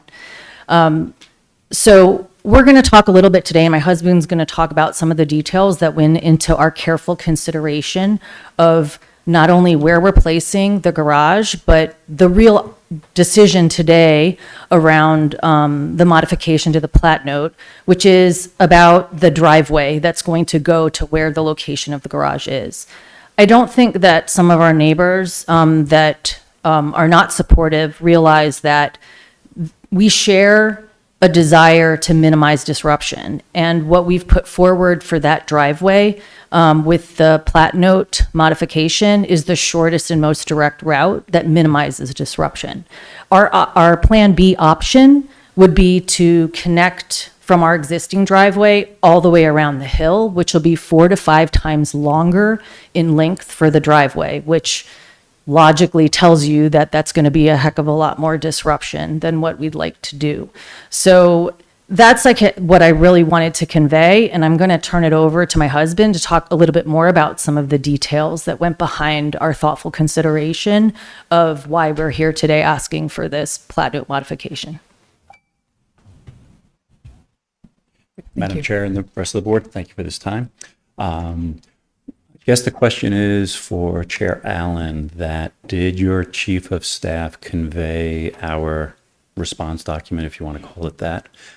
Not sure if you had time to share with the other board members or how this actually works in this situation. I do have additional copies if anybody else on the board wants it, or if you would distribute that. That would be great. And I guess I would start with asking if you had any questions with regards to the information that we had provided to you today. So my understanding of sort of how this works, which is not it also a little bit on the limited side, but I think in sort of these things, it's one way, and that's fine. And we just kind of sit here with some poker faces on, or but then we can have discussion afterwards. Okay, just wanted to see if that was the case. But yes, as my wife has said, this is as close to our dream house as we've come, with the exception of having additional storage space in the form of a garage. And we understand that the issue at hand is not building the garage itself. It's really lifting that 1-foot easement that would allow us access to the back part of our property. And as Janice stated, we have walked over our property looking at locations where it would be best suited. The reason we chose the rear of the property is there is a naturally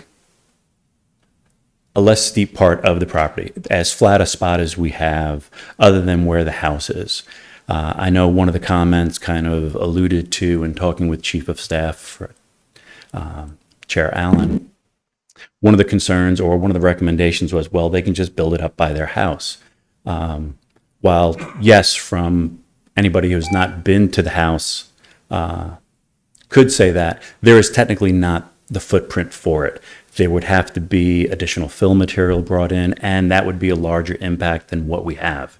As Janice said, we are pretty firm with the location of the garage as we've had it cited.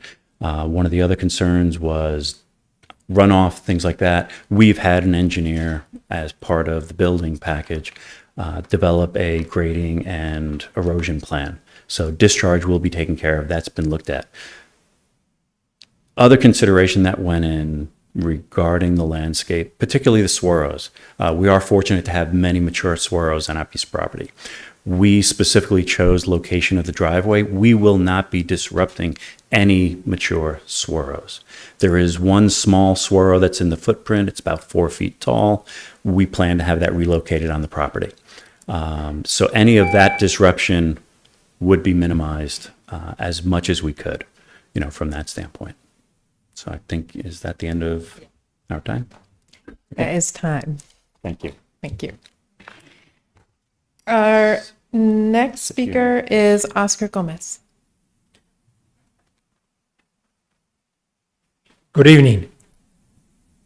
Upon looking at where this house is located, my house from the driveway or the street, Camino del Cerro, is 150 feet down below. So if I stand on my street and look across to my house, I can see I'm almost level with the top of my flat or roof. If I look up, approximately the height of 4-story hill going up in this direction is a house. Down below, the property that comes from the back of that house, comes down, is Camino del Risco, Calle del Risco, and that's what gets me down to my neighborhood and comes around.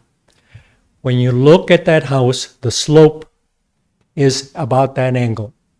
From the street, if he wants to build a road in, he has to build Camino del Oeste, Calle del Risco. The highway department or the building construction company that built those houses there had to make a cut on that particular hill to build the road. And when I stand next to that road and the cut that has been made, it's almost as tall as me. So how much is going to be cut is difficult for me to understand where the flow of the water is going to go.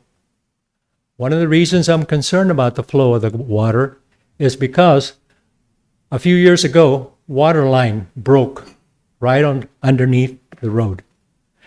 And you won't believe the damage it caused overnight to my driveway. And the county had to spend $1,000 just to fix my driveway. It also affected the guy next door. And the water that was coming out of that that drain, water line went down his driveway and went into his garage.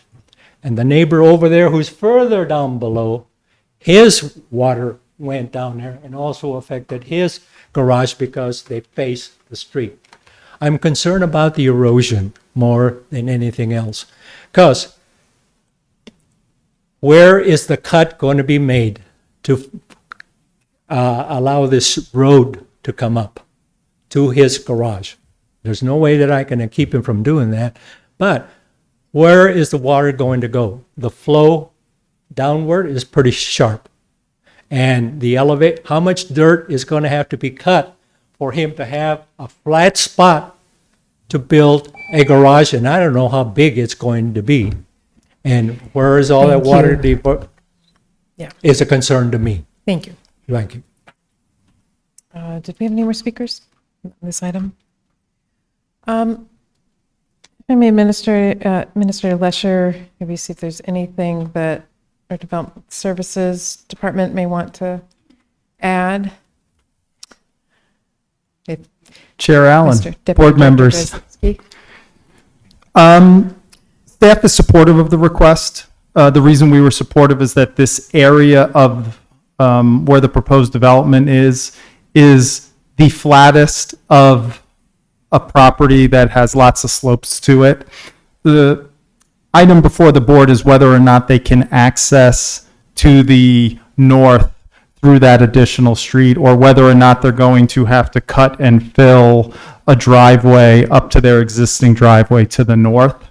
So the question before the board of whether or not a structure could be built, they're going to need to meet our standards, our grading requirements, our HDZ requirements, and before the board is whether or not they can access through that northern piece, which is closest to where they're proposing the garage, or whether or not they're going to have to meander that driveway up to the south to access through the existing driveway. So that's the reasons why we're supportive. I can answer any questions that the board has. Chair Allen. Supervisor Scott. Thank you. Mr. Dreskowski, under the staff recommendation at the end of the first paragraph, it says, 1 foot no access easements are found on many streets in Rancho del Cerro, including on North Calle del Risco. And then it says, if approved, staff recommends the following condition. I wondered if you could explain the reason for the condition, and also if the commonality of the 1 foot no access easements is also a reason for the staff recommendation. Chair Allen, board members. In the staff report, we are proposing, let me get to the condition. This is under the section titled Staff Recommendation.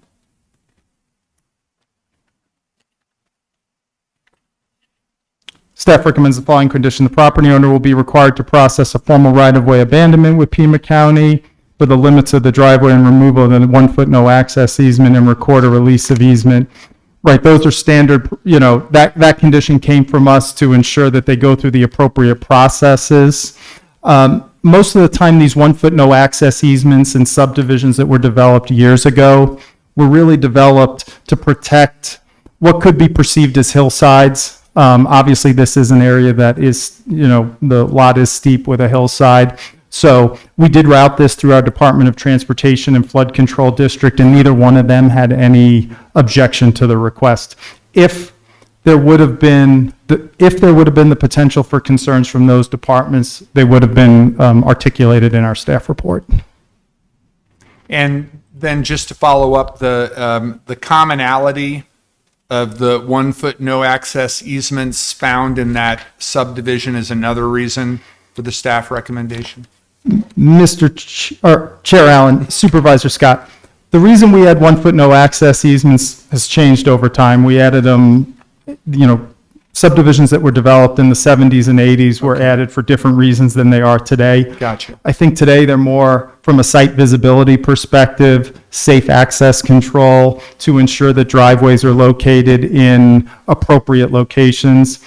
From my research over the years, sometimes in older subdivisions, they were added for less known reasons and just to protect hillsides or things. The way things were developed years ago were different. Thank you, sir. Thank you, Chair Allen. Thank you. I've got a question for Mr. Workman and Ms. Arnold. I'm sorry to make you come back. Do you mind coming back up? It feels very Price is Right.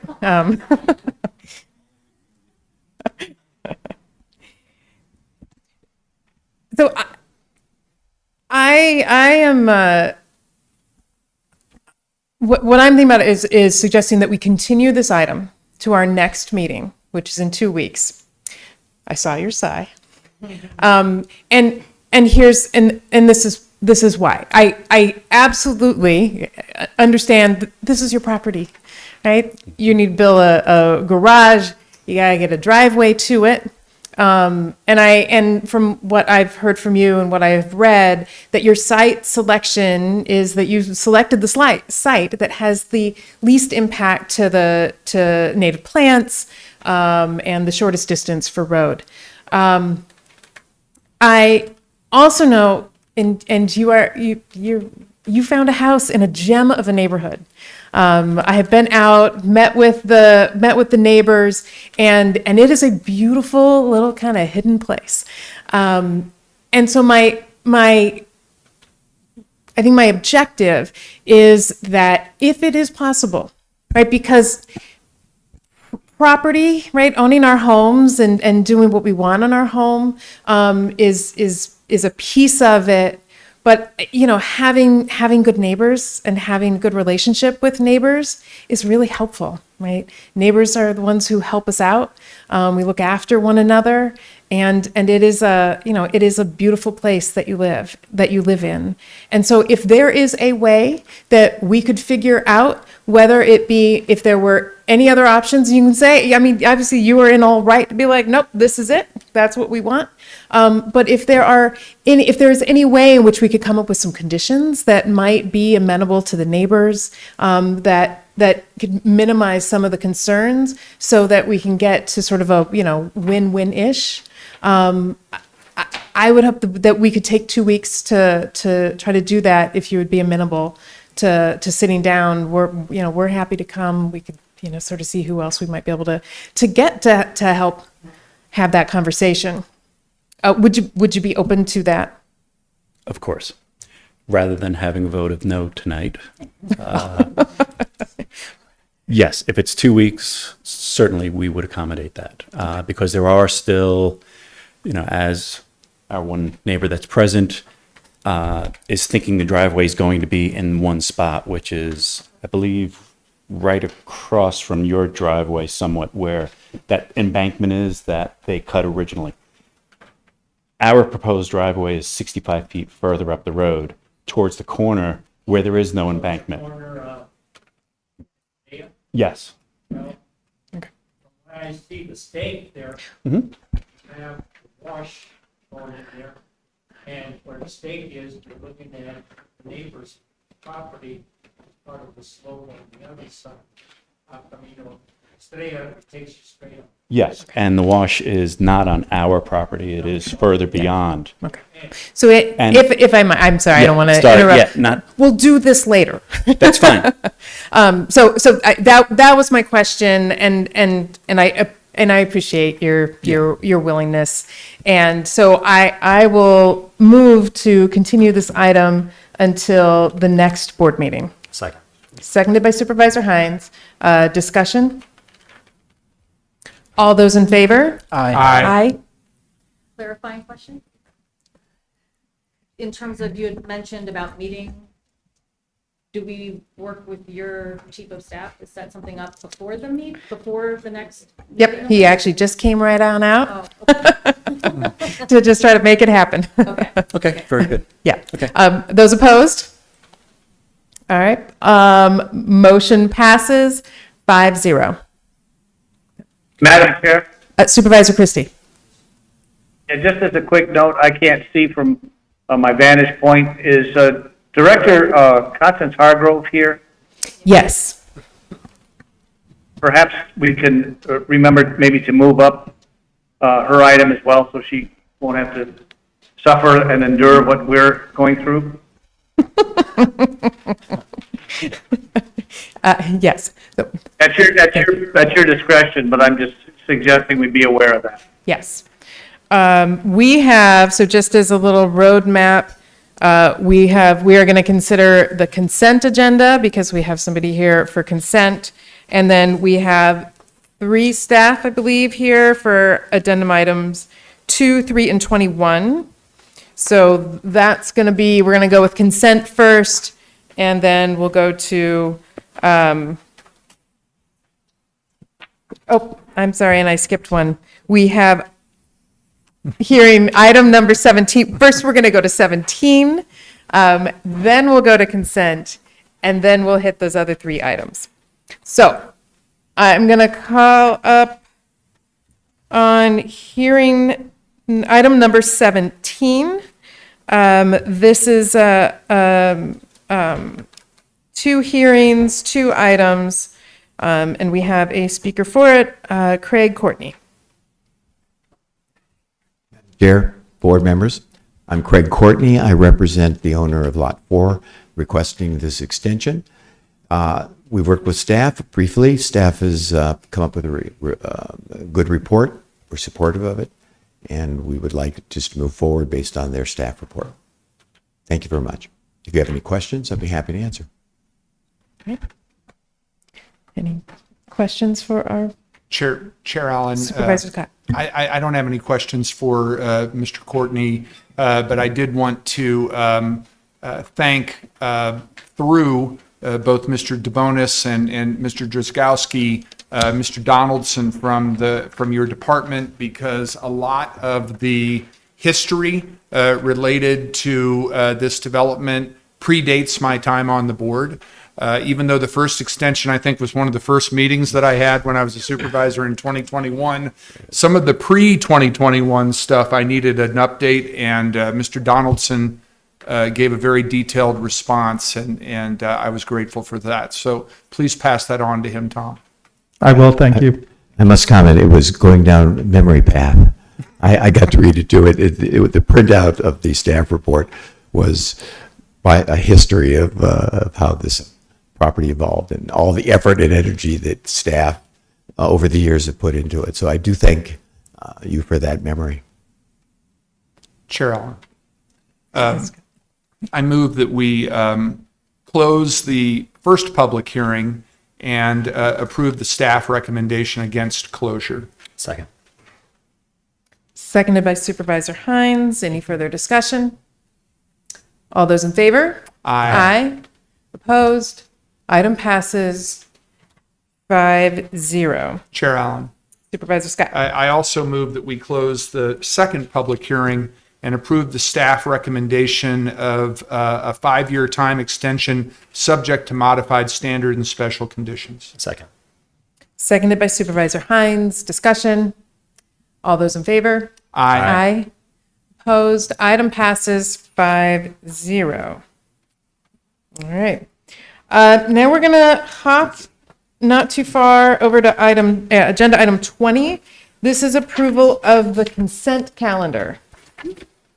I will move the item. Madam Chair? Supervisor Christie. Yes, I would respectfully ask that we pull the following items for consideration.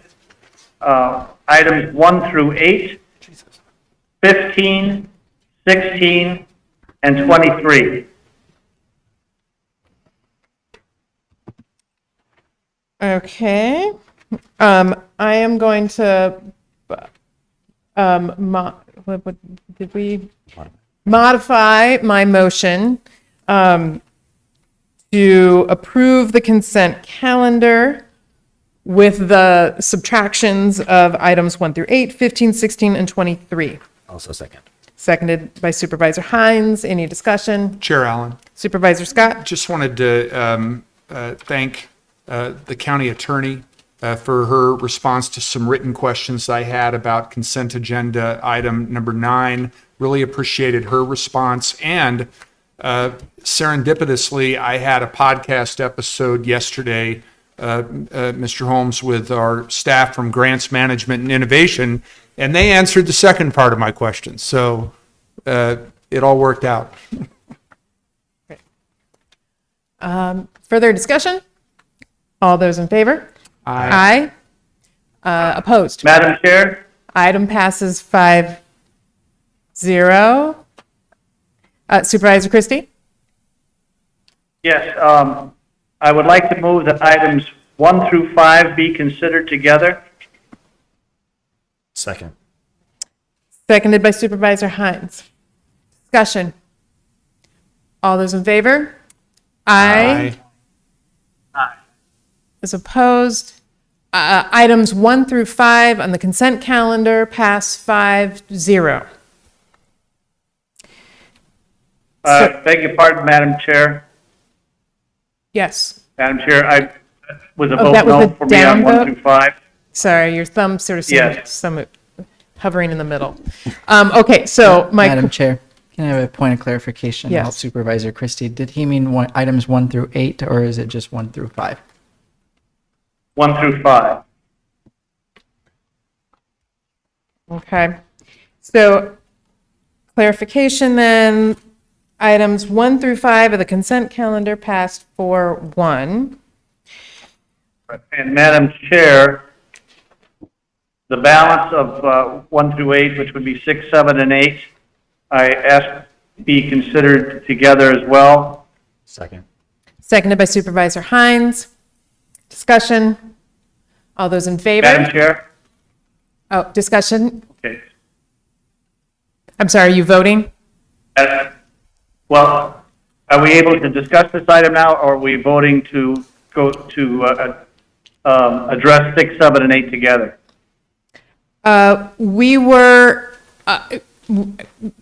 We're in discussion of items 6, 7, and 8. Together. Yes.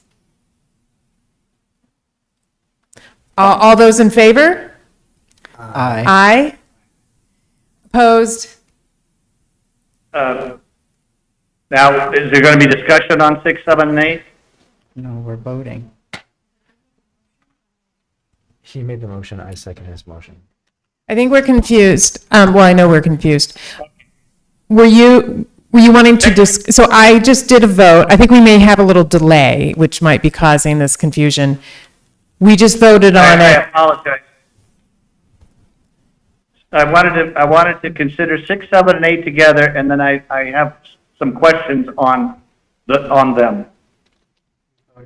Okay, we just voted on it. And you voted, I recorded a thumbs up for you that you voted in favor of it. Happy to come back for questions, but first let me just double check that you indeed wanted to vote in support of 6, 7, and 8. No? No, I did not. I will Okay. move that we reconsider items 6, 7, 8 on the consent agenda. I will second that Second. motion for reconsideration of items 6, 7, and 8. All those in favor of reconsideration of items 6, 7, and 8? Aye. Opposed? None. The reconsideration passes 5-0. All right. Clean slate. Items 6, 7, and 8. Why don't you ask your question, Supervisor Christie, before we get into the... Thank you very much. They all apply to the same thing. I'd like to have some sort of a clarification. This appears to be some new source of revenue to fund the Pima Early Education Program.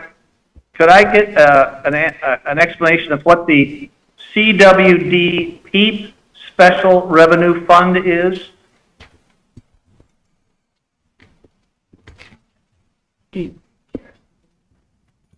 Administrator Lisher. It applies to all three. It's the PEEP's Special Revenue Fund. Yes, Mr. Holmes? Administrator Lesher, Chair Allen, Supervisor Christie, this is the monies that were transferred from the library district to CWD for this funding source. We now call it the Special Revenue Fund for CWD, but it's the same transfer of funds from the library district to CWD for the PEEPS program. So to be clear, it used to just come out of the library fund. Now it's being renamed in this capacity, but it's still coming from the library fund. Chair Allen, Supervisor Other Christie, funding. yeah, that is correct. It's the same funding source. This was a better way of doing it through our budget to make sure that those are being funded directly to those school districts via CWD, since they handle the contracts. Is there any money coming from the general fund? Chair Allen, Supervisor Christie, no. Okay. Thank you, Madam Chair. Okay. I will move items 6, 7, and 8. Seconded by Supervisor Hines. Discussion. All those in favor? Aye. Opposed? Item passes 4-1. So we have a couple lingering items, items 15, 16, and 23. I will move those items together. And second. Seconded by Supervisor. Wait. Okay. Hold on. On the regular agenda now? Consent. Yes? These are your last three exclusions from consent. I figured, yeah.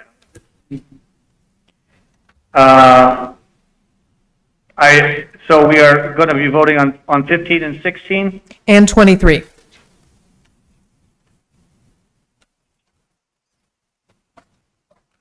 Okay. 15, 16, and 23. Thank you. Discussion? All those in favor? Aye. Opposed? Items pass 4-1, and that concludes the consent calendar. Okay, we are now going to go to addendum item number 3. This was Supervisor Christie's item, 2026 primary election.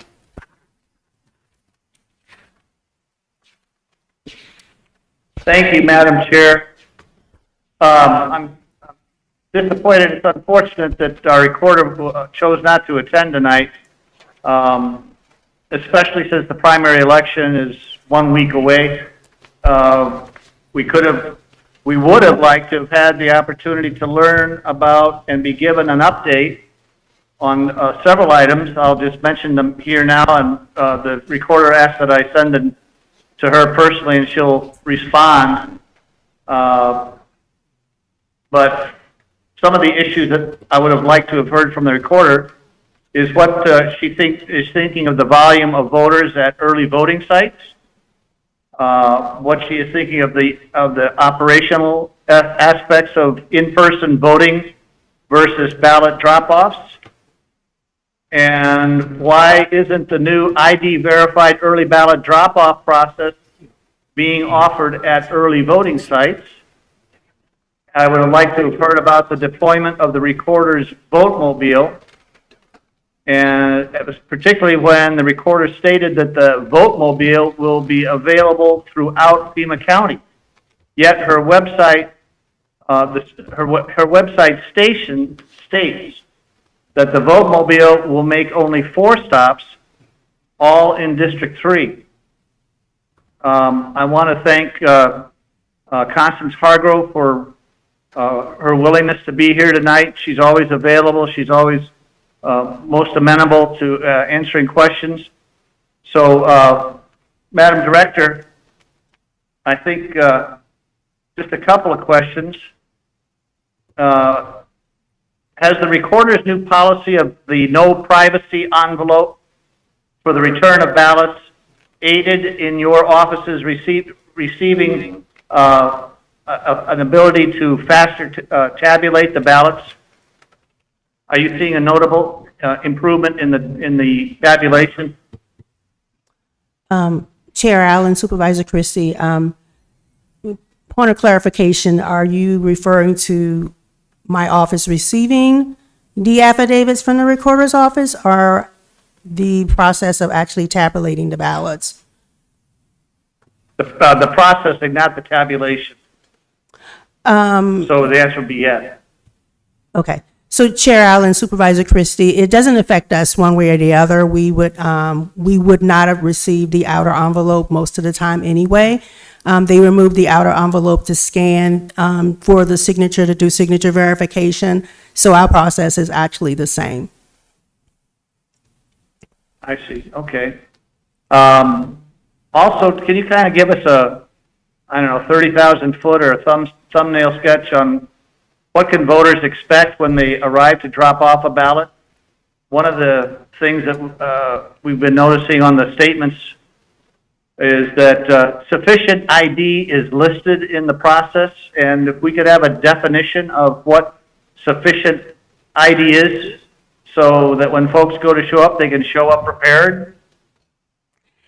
Sure, Chair Allen, Supervisor Christie. Sufficient ID is the same identification we would require for them to actually vote in person on Election Day. So if they actually have that driver's license or government ID with their picture on it, address we can verify, then it is valid. So it is the same identification that's listed on our website and the recorder's website that they would use to vote on Election Day. And so basically, it's the same ID, and that makes it, in the process, sufficient. That is correct. Okay.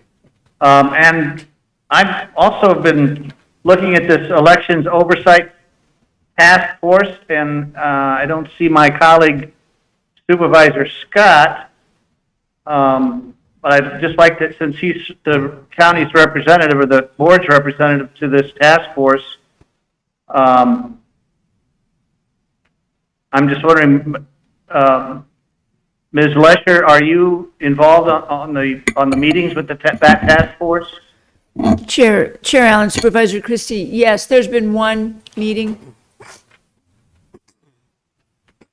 There has been one meeting? Yes.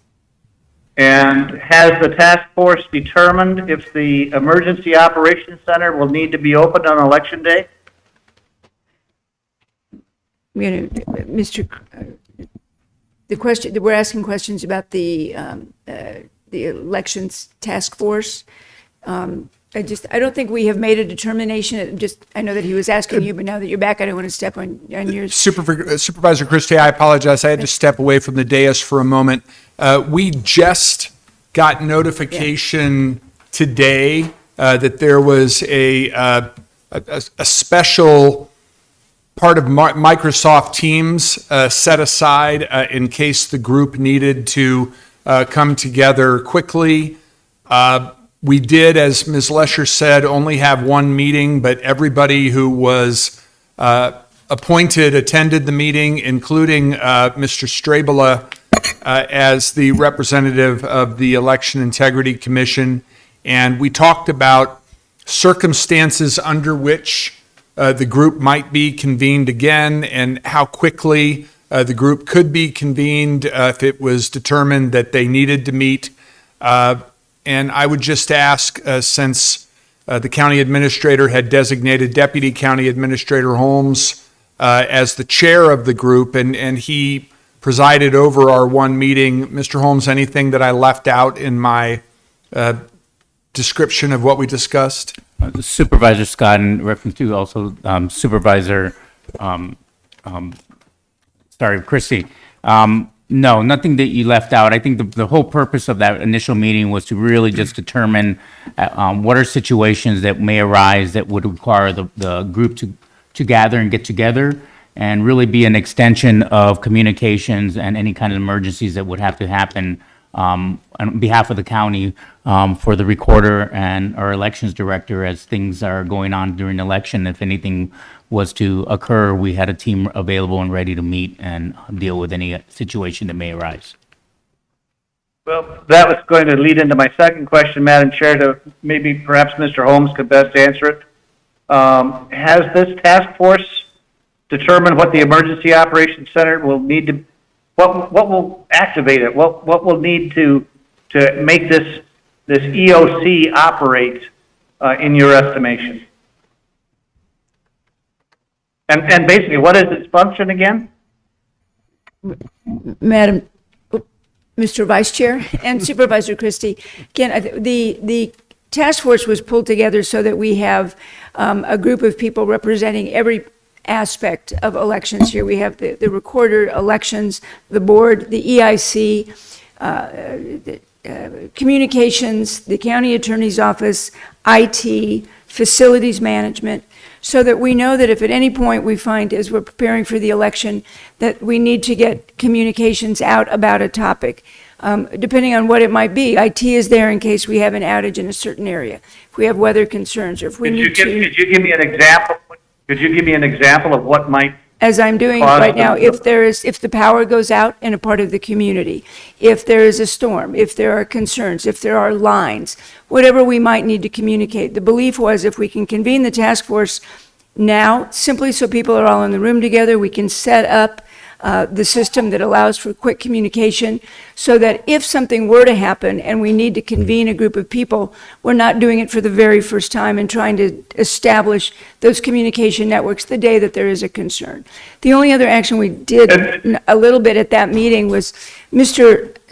Strawbuck, forgive me. Strabla is the representative from the Election Integrity Commission, and we asked that the EIC help him by identifying an alternate so that if he is not able to attend, someone will be there, because the rest of us had somebody else that could attend on their behalf.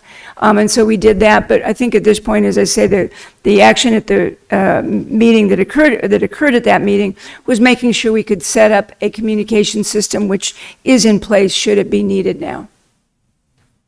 Well, just as an observation and a question, and you were here at that time, as was I, why wasn't this in effect or in place in the 24 elections?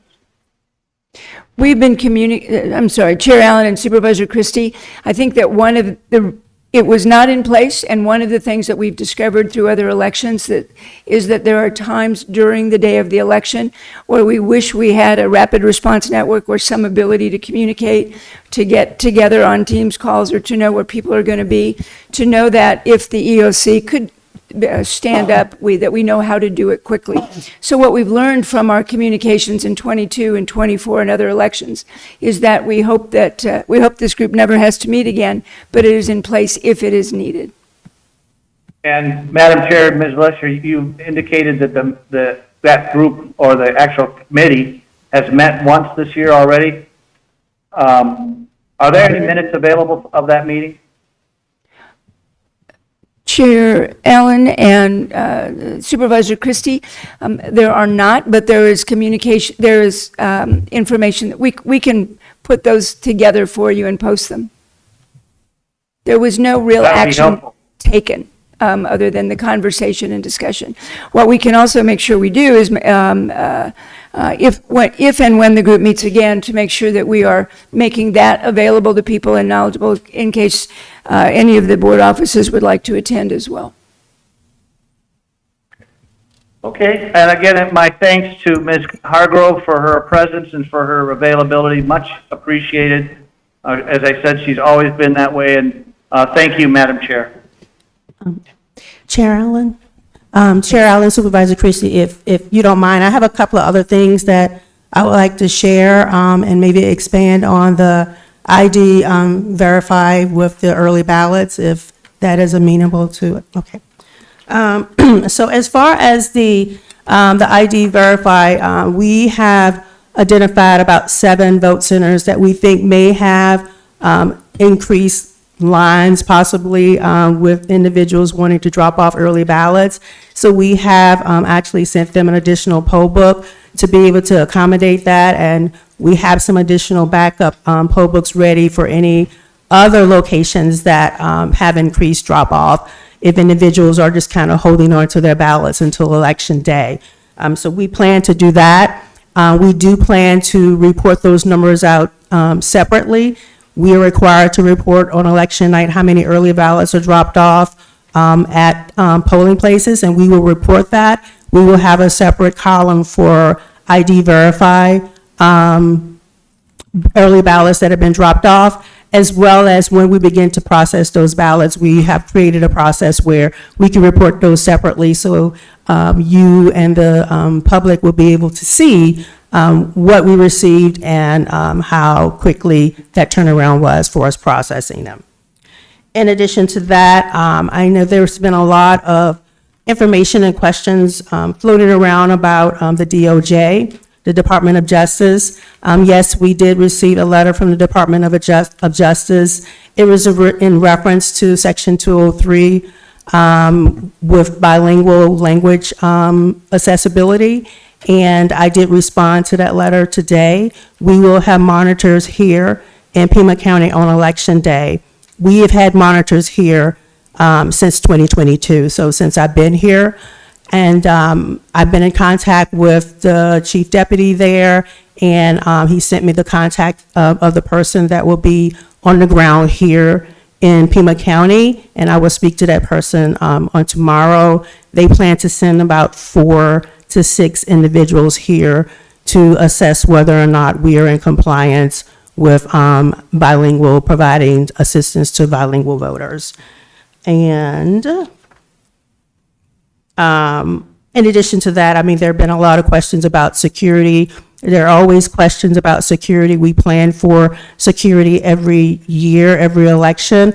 And we meet with different groups as far as the Secretary of State's office, with the state Department of Homeland.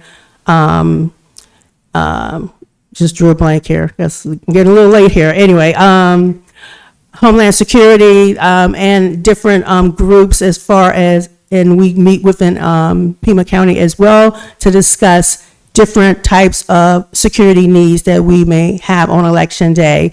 And it's not always the big threats that we're concerned about. It's those things that pop up with voters maybe having issues, poll workers that may have issues that we need to take into account. Things that may happen outside the 75-foot prohibited area with observers and individuals campaigning. So we do plan for those things all the time, and the task force will be a part of that as we move forward. And I think that's all that I would like to share, except for I want individuals to remember they can go to Pima Vote, because the recorder and the elections department has a shared website where they can find all of the information for early voting locations, drop boxes, as well as election day vote centers, and a sample ballot if they want to see that. Thank you for allowing me to share the rest of that information. Well, thank you, Ms. Hargrove. Again, you're always so forthcoming, and it's greatly appreciated by the community. I know that. Thank you. And today, I believe, is the last day to drop off, to put in the mail a ballot if you are going to mail it. So hereafter, it is find a location near you to drop it off. I also just want to note, because I think we all received an email from Recorder Cáceres Kelly explaining that she could not be here because, you know, we're voting right now, and this is her the thick of it for her and her team, and that they're currently working 10+ hour days getting through early voting. So moving on, I think we're going to go to we are in the addendum, so we're going to go to addendum item 2. This is Debt and Financial Transparency Advisory Commission. I will see if Supervisor Scott, who brought us this item, would like to move it. Thank you, Chair Allen. I would like to move the item. Second. Seconded by Supervisor Hines. Discussion. Chair Allen. Supervisor Scott. You know, I've been a member of this board since 2021, and when I was a candidate, I used administrative memos, budget documents, and other readily available resources to familiarize myself with the work of the Board of Supervisors and the operations of the county. And there really is a commitment to and a proud tradition of openness and transparency in the county. Really, anything that you want to learn about the county and how we do our business is readily available to you. And going into the fall election and our request to the voters to raise the constitutionally imposed expenditure limit for the first time in 45 years, we need to double down on those commitments to openness and transparency. So I was therefore very honored to put this item on the agenda, or I should say the addendum, on behalf of county leadership. And I'd like to ask the county administrator to share more about the details behind the structure and proposed duties of this new committee.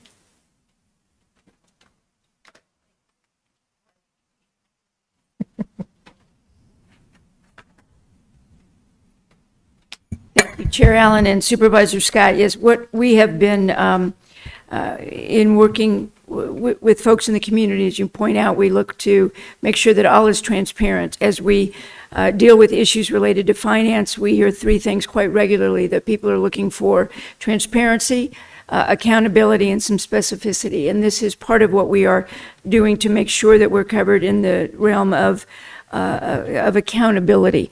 That we do have a bond advisory commission, and this is looking to mirror that to a great extent. It is to monitor debt levels, to make sure that all of the information, to remind us and help us get other eyes on it, to ensure that all of the information we provide is available to the public. Are there things that we're not seeing that the public should know?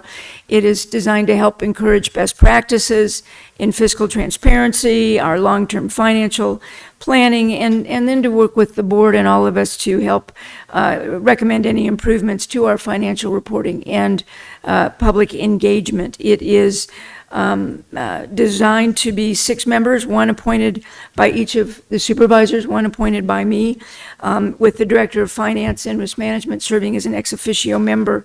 And it will be receiving and looking at financial presentations, reviewing our financial audit, and monitoring all of the reserve policies, our long-term financial forecasts, and just, I think in the final analysis, being another set of eyes from the community to watch over all we do as it relates to our finances in the community. And if I could just add to that, Ms. Lesher, I really appreciated the fact that the 6 members have staggered terms, because I think that's going to be of great assistance in terms of continuity and institutional knowledge, and also bringing new voices into the committee as needed. Thank you. Thank you, Chair Allen. Chair Allen. Supervisor Kano. Supervisor Scott, the first half of your recommendation is focused on ensuring that this happens in coordination with the ask of Pima County voters later this year. Is your intention for this to be a standing commission, regardless of the outcome of that election? Supervisor Kano, yes. Thank you.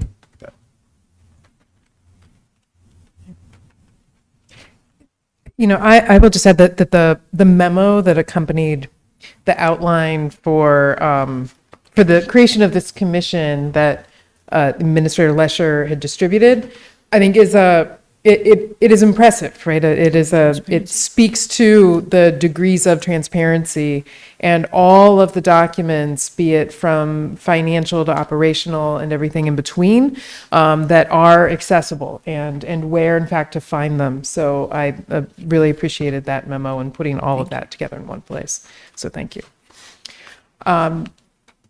Any further discussion? All those in favor? Aye. Opposed? All right. Motion passes, item passes 4-1. We are gonna hop back to the regular agenda and go to item number 21. This is the county administrator hiring process. And we are fortunate to have with us here Director Kathy Boland. If I may, Administrator Lesher? Good. I sort of feel like I shouldn't go through you about the hiring process. And then No, go right ahead. Speak directly with Ms. Boland. That's fine. I'm hoping that you might be able to provide. We've made some significant progress in the last few weeks with the recruiter, and so if you don't mind sharing an update of some of the steps that have been steps that have been stepped. Yes, definitely. Good evening, Chair Allen and board members. As you're aware, we have hired Slavin Management Consultants, and we are working with the assigned executive recruiter, John Cross. I have been working with him to develop a tentative proposed timeline. The first thing that we will be doing is updating the brochure and updating the website. We plan on publishing that by July 24th. After that, there will be a first review of applications that will take place by Mr. Cross on August 21st. After that, he will be preparing a report for this board to review of semifinalists. He plans to submit that by September 18th. There is a board meeting on September 22nd, so we will look to get an executive session so that he can share that report with you of the semifinalist. After that, We plan that there will be the search committee that will be interviewing the semifinalists. That will take place after September 22nd. After their review, they will make a recommendation to this board of the finalists, and we propose that those finalist members will be interviewed by this board in middle of October, and then there can be a final decision that will be made anywhere by the end of October to the beginning of November, looking at either October 27th or November 10th board meeting to make your selection of the next county administrator. I don't know if you have any questions. Looks like not. All right. Well, thank you for the You're update. welcome. Appreciate it. All right. We're in the final stretch. We're going to go back to the beginning of the agenda to leave item 10. Chair where- Allen, Supervisor Scott. I wonder if you would entertain a motion to consider items 10 through 12 together, sitting as the Flood Control District Board. Was just going to say that. Second. Indeed, I would. Seconded by Supervisor Hines. All those in favor? Aye. Aye. Opposed? Items pass 5-0. Moving back to sitting as the Board of Supervisors.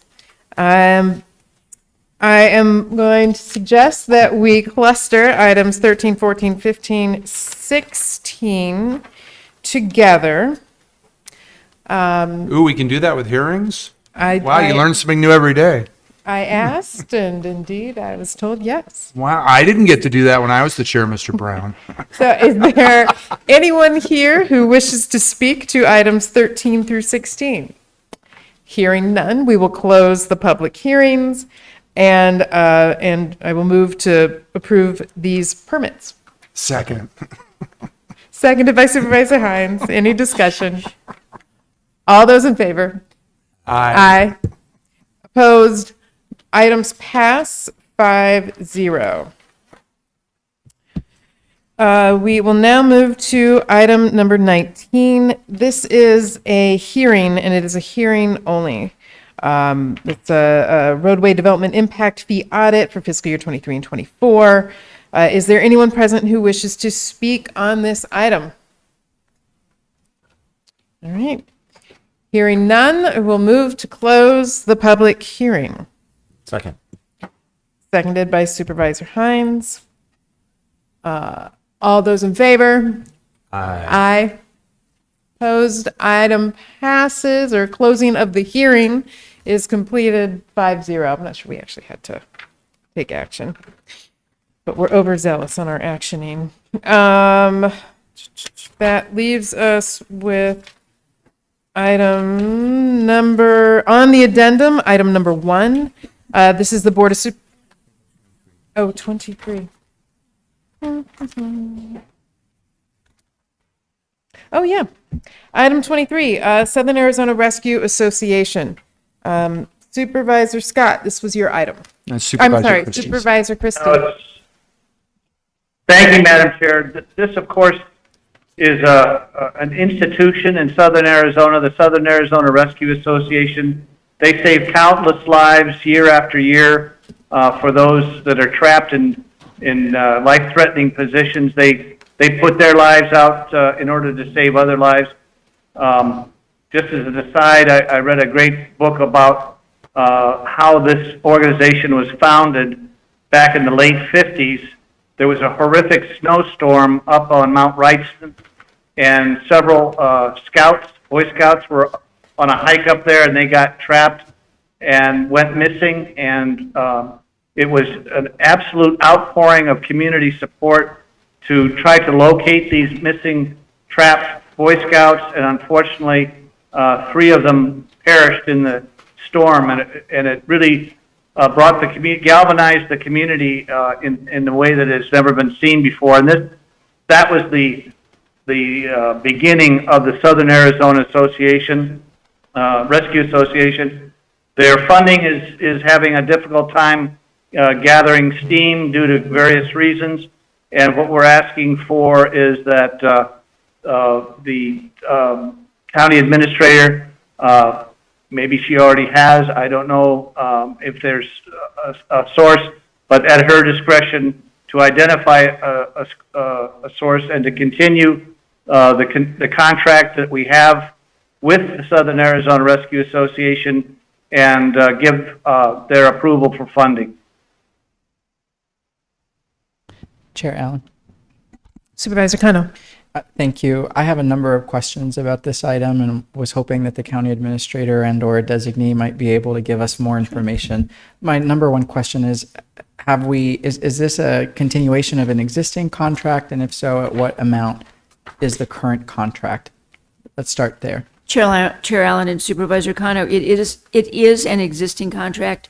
It has been funded at the last 3 years at $100,000 annually. Chair Allen, Administrator Lesher,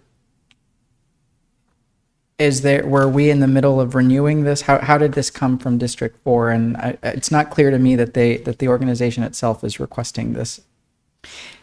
Chair Allen and Supervisor Kano, a representative of the organization had reached out to the Office of Emergency Management, which is the agency and the department that generally handles this and is the point for it.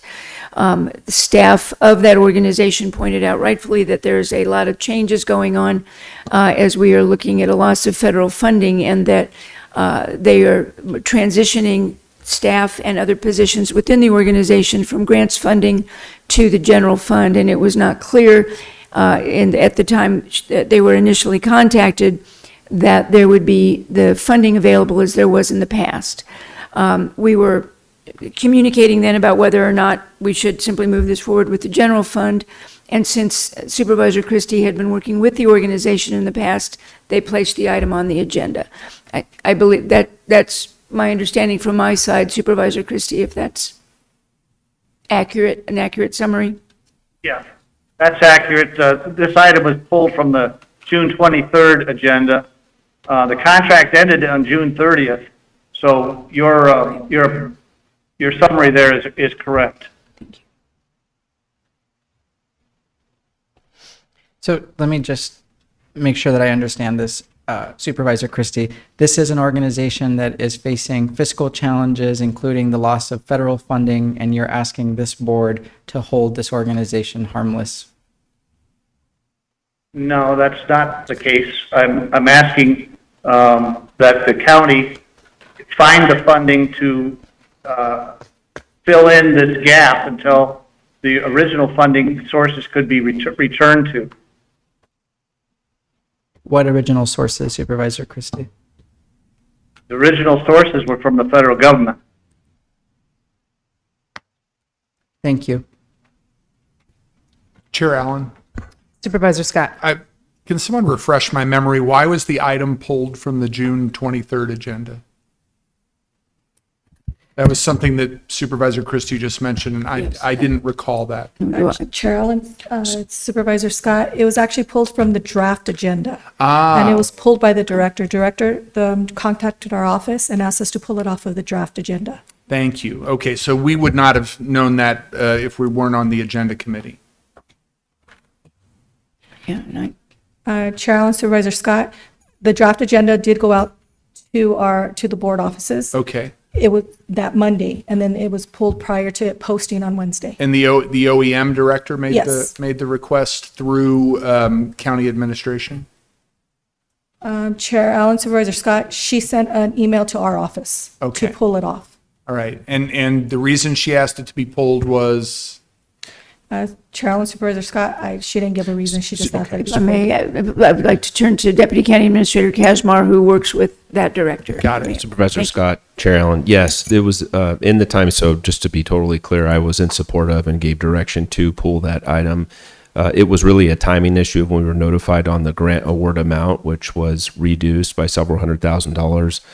And frankly puts a broader, conversation up on not just Sarah, but other pass-through grant dollars that we do through the Office of Emergency Management. So we thought the responsible thing to do was to pause the conversation, pull the item, notify Sarah and frankly other organizations that depend on us for these funds and bring that back to the board when we had a suggestion. But obviously there's been further conversation about this item since Supervisor Christie has brought this matter back to the attention of the board.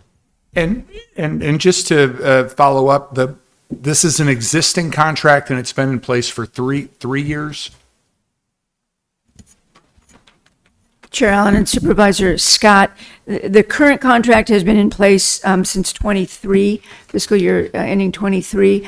I believe that we have funded Sarah prior to that, but I'm just looking at the most recent series of contracts that have been amended. I believe that this series of contracts are the only ones that were at $100,000. I don't have that at my fingertips. I think that the prior, looking at your, are you familiar with this or no? Okay. Simply that there was, we were funding at a lower level, I believe. I just don't have those contracts in front of me. I know that it has been in place for many years. This is the current RFP. Matt, this contract's been in place for decades. Decades. Okay. Chair Allen, Supervisor Cano. I'm going to make a, well, there is no motion on the table, right? This is just discussion. I'm not ready to vote on this today. It's important that we support public safety in rural and urban Pima County, but I'm not sure that I have the answers from my colleague from District 4 about the specifics. So I'm hoping that the administration can work with the District 4 office to provide a little bit more clarity. It's uncertain to me if this is a request coming from the supervisorial office or from the Southern Arizona Rescue Association.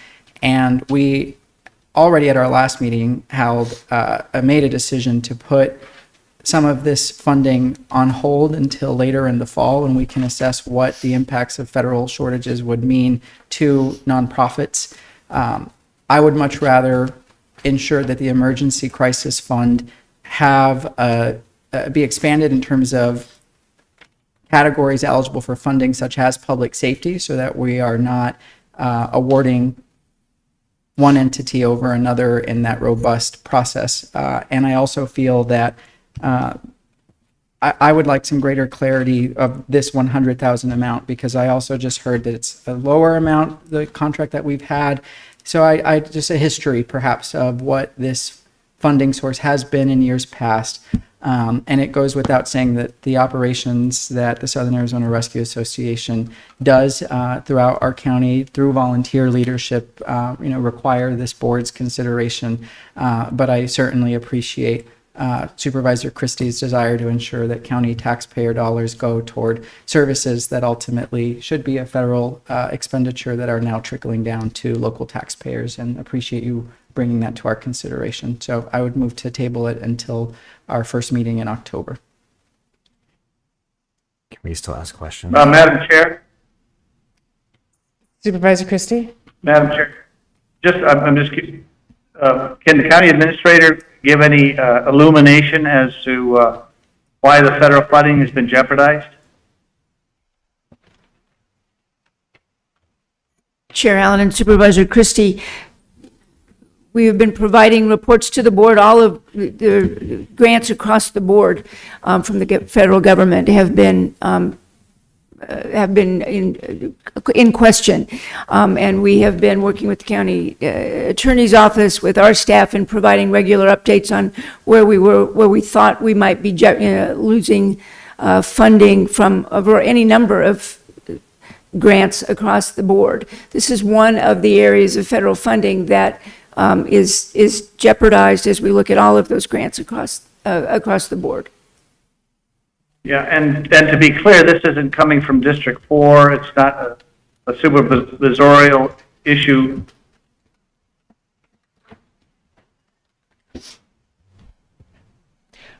I would also just add that I think his audio cut out. Oh.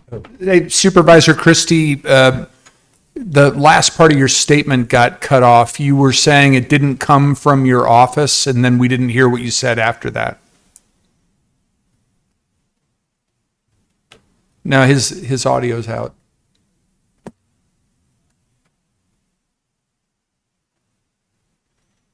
I'm sorry, Supervisor Christie, we're having trouble hearing you on this end.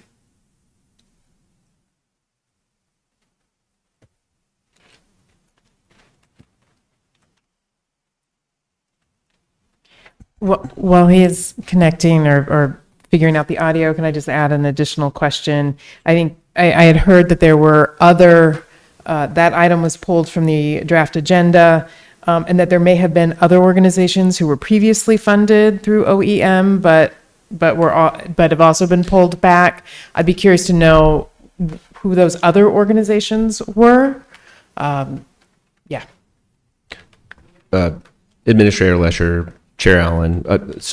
If I can just, while we're working through the technical difficulties, what I can tell you from history, because I was part of those email threads, was once the Office of Emergency Management notified Sarah of pausing that, and the item wouldn't be moving, so they wouldn't come to the board meeting and saying, just, bear with us while we have some additional conversations about funding sources.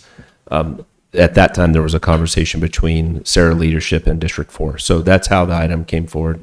To clarify, the pass-through federal grants to the state are always a moving target, and they're a match grant, and it's sometimes two years in the rear. So it's a moving number, it's a moving target. As Ms. Lesher stated, there's additional complications because of federal language that we've discussed as a board related to immigration efforts and 287G standards, et cetera, and we've had conversations about that. So with this moving target, it is an ongoing conversation with county administration, the finance department, post the budget being set, on what exactly that moving target might be from the federal government, which is not unusual in the past few years on that pass-through match, and what dollars through that. So we could certainly put those items together for the board to further assess. Thank you. Do we have Supervisor Christie back? I'm guessing no by the phone in hand. Can I ask a further question? But go ahead, Supervisor Hines. Supervisor Hines has been patiently. I phased out a bit for that. Like, how is this different than what the sheriff does? If that was already answered, I apologize if I just missed that. But can someone explain to me, isn't this a duty of the sheriff's department, and how is it different if it is not somehow to staff? Maybe, or should I just rewind the meeting?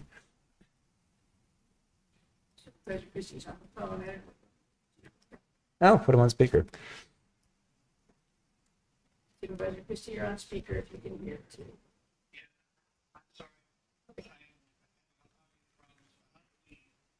So this issue or end with it, or have we? We have not, we're still having conversation about the item, Supervisor Christie.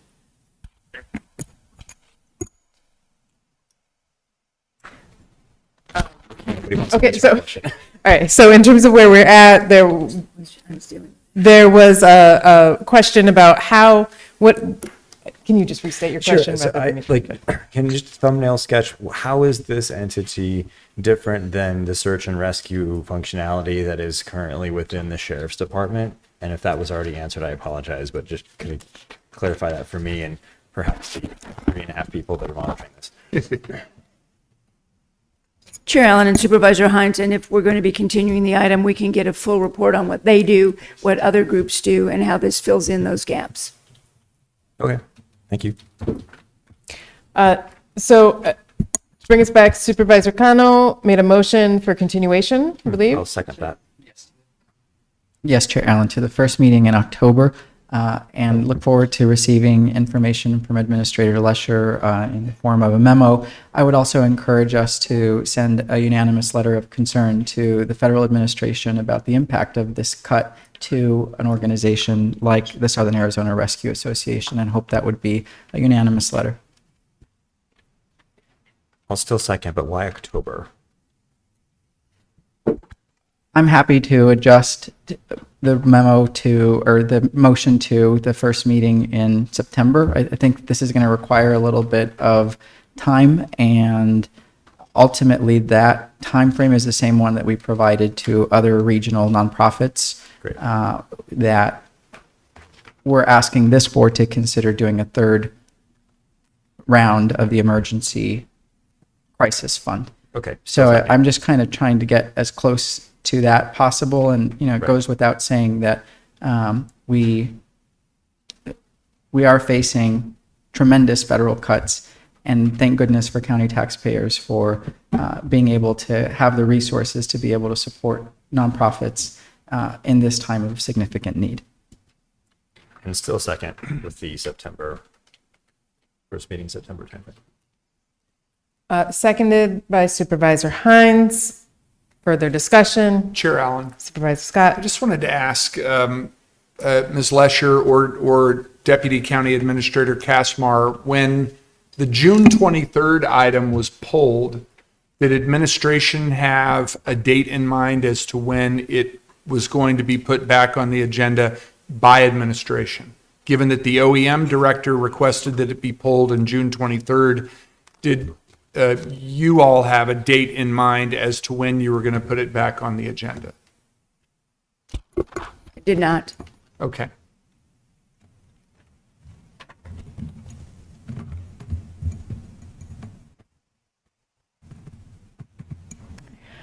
All right. Any further discussion? All those in favor? Aye. Opposed?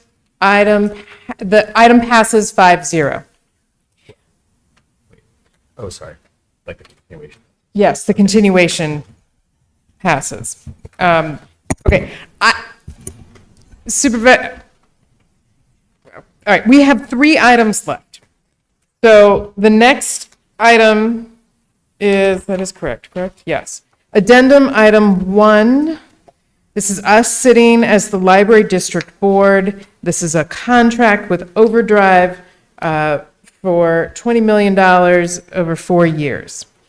I move the item. Second. Seconded by Supervisor Hines. Discussion.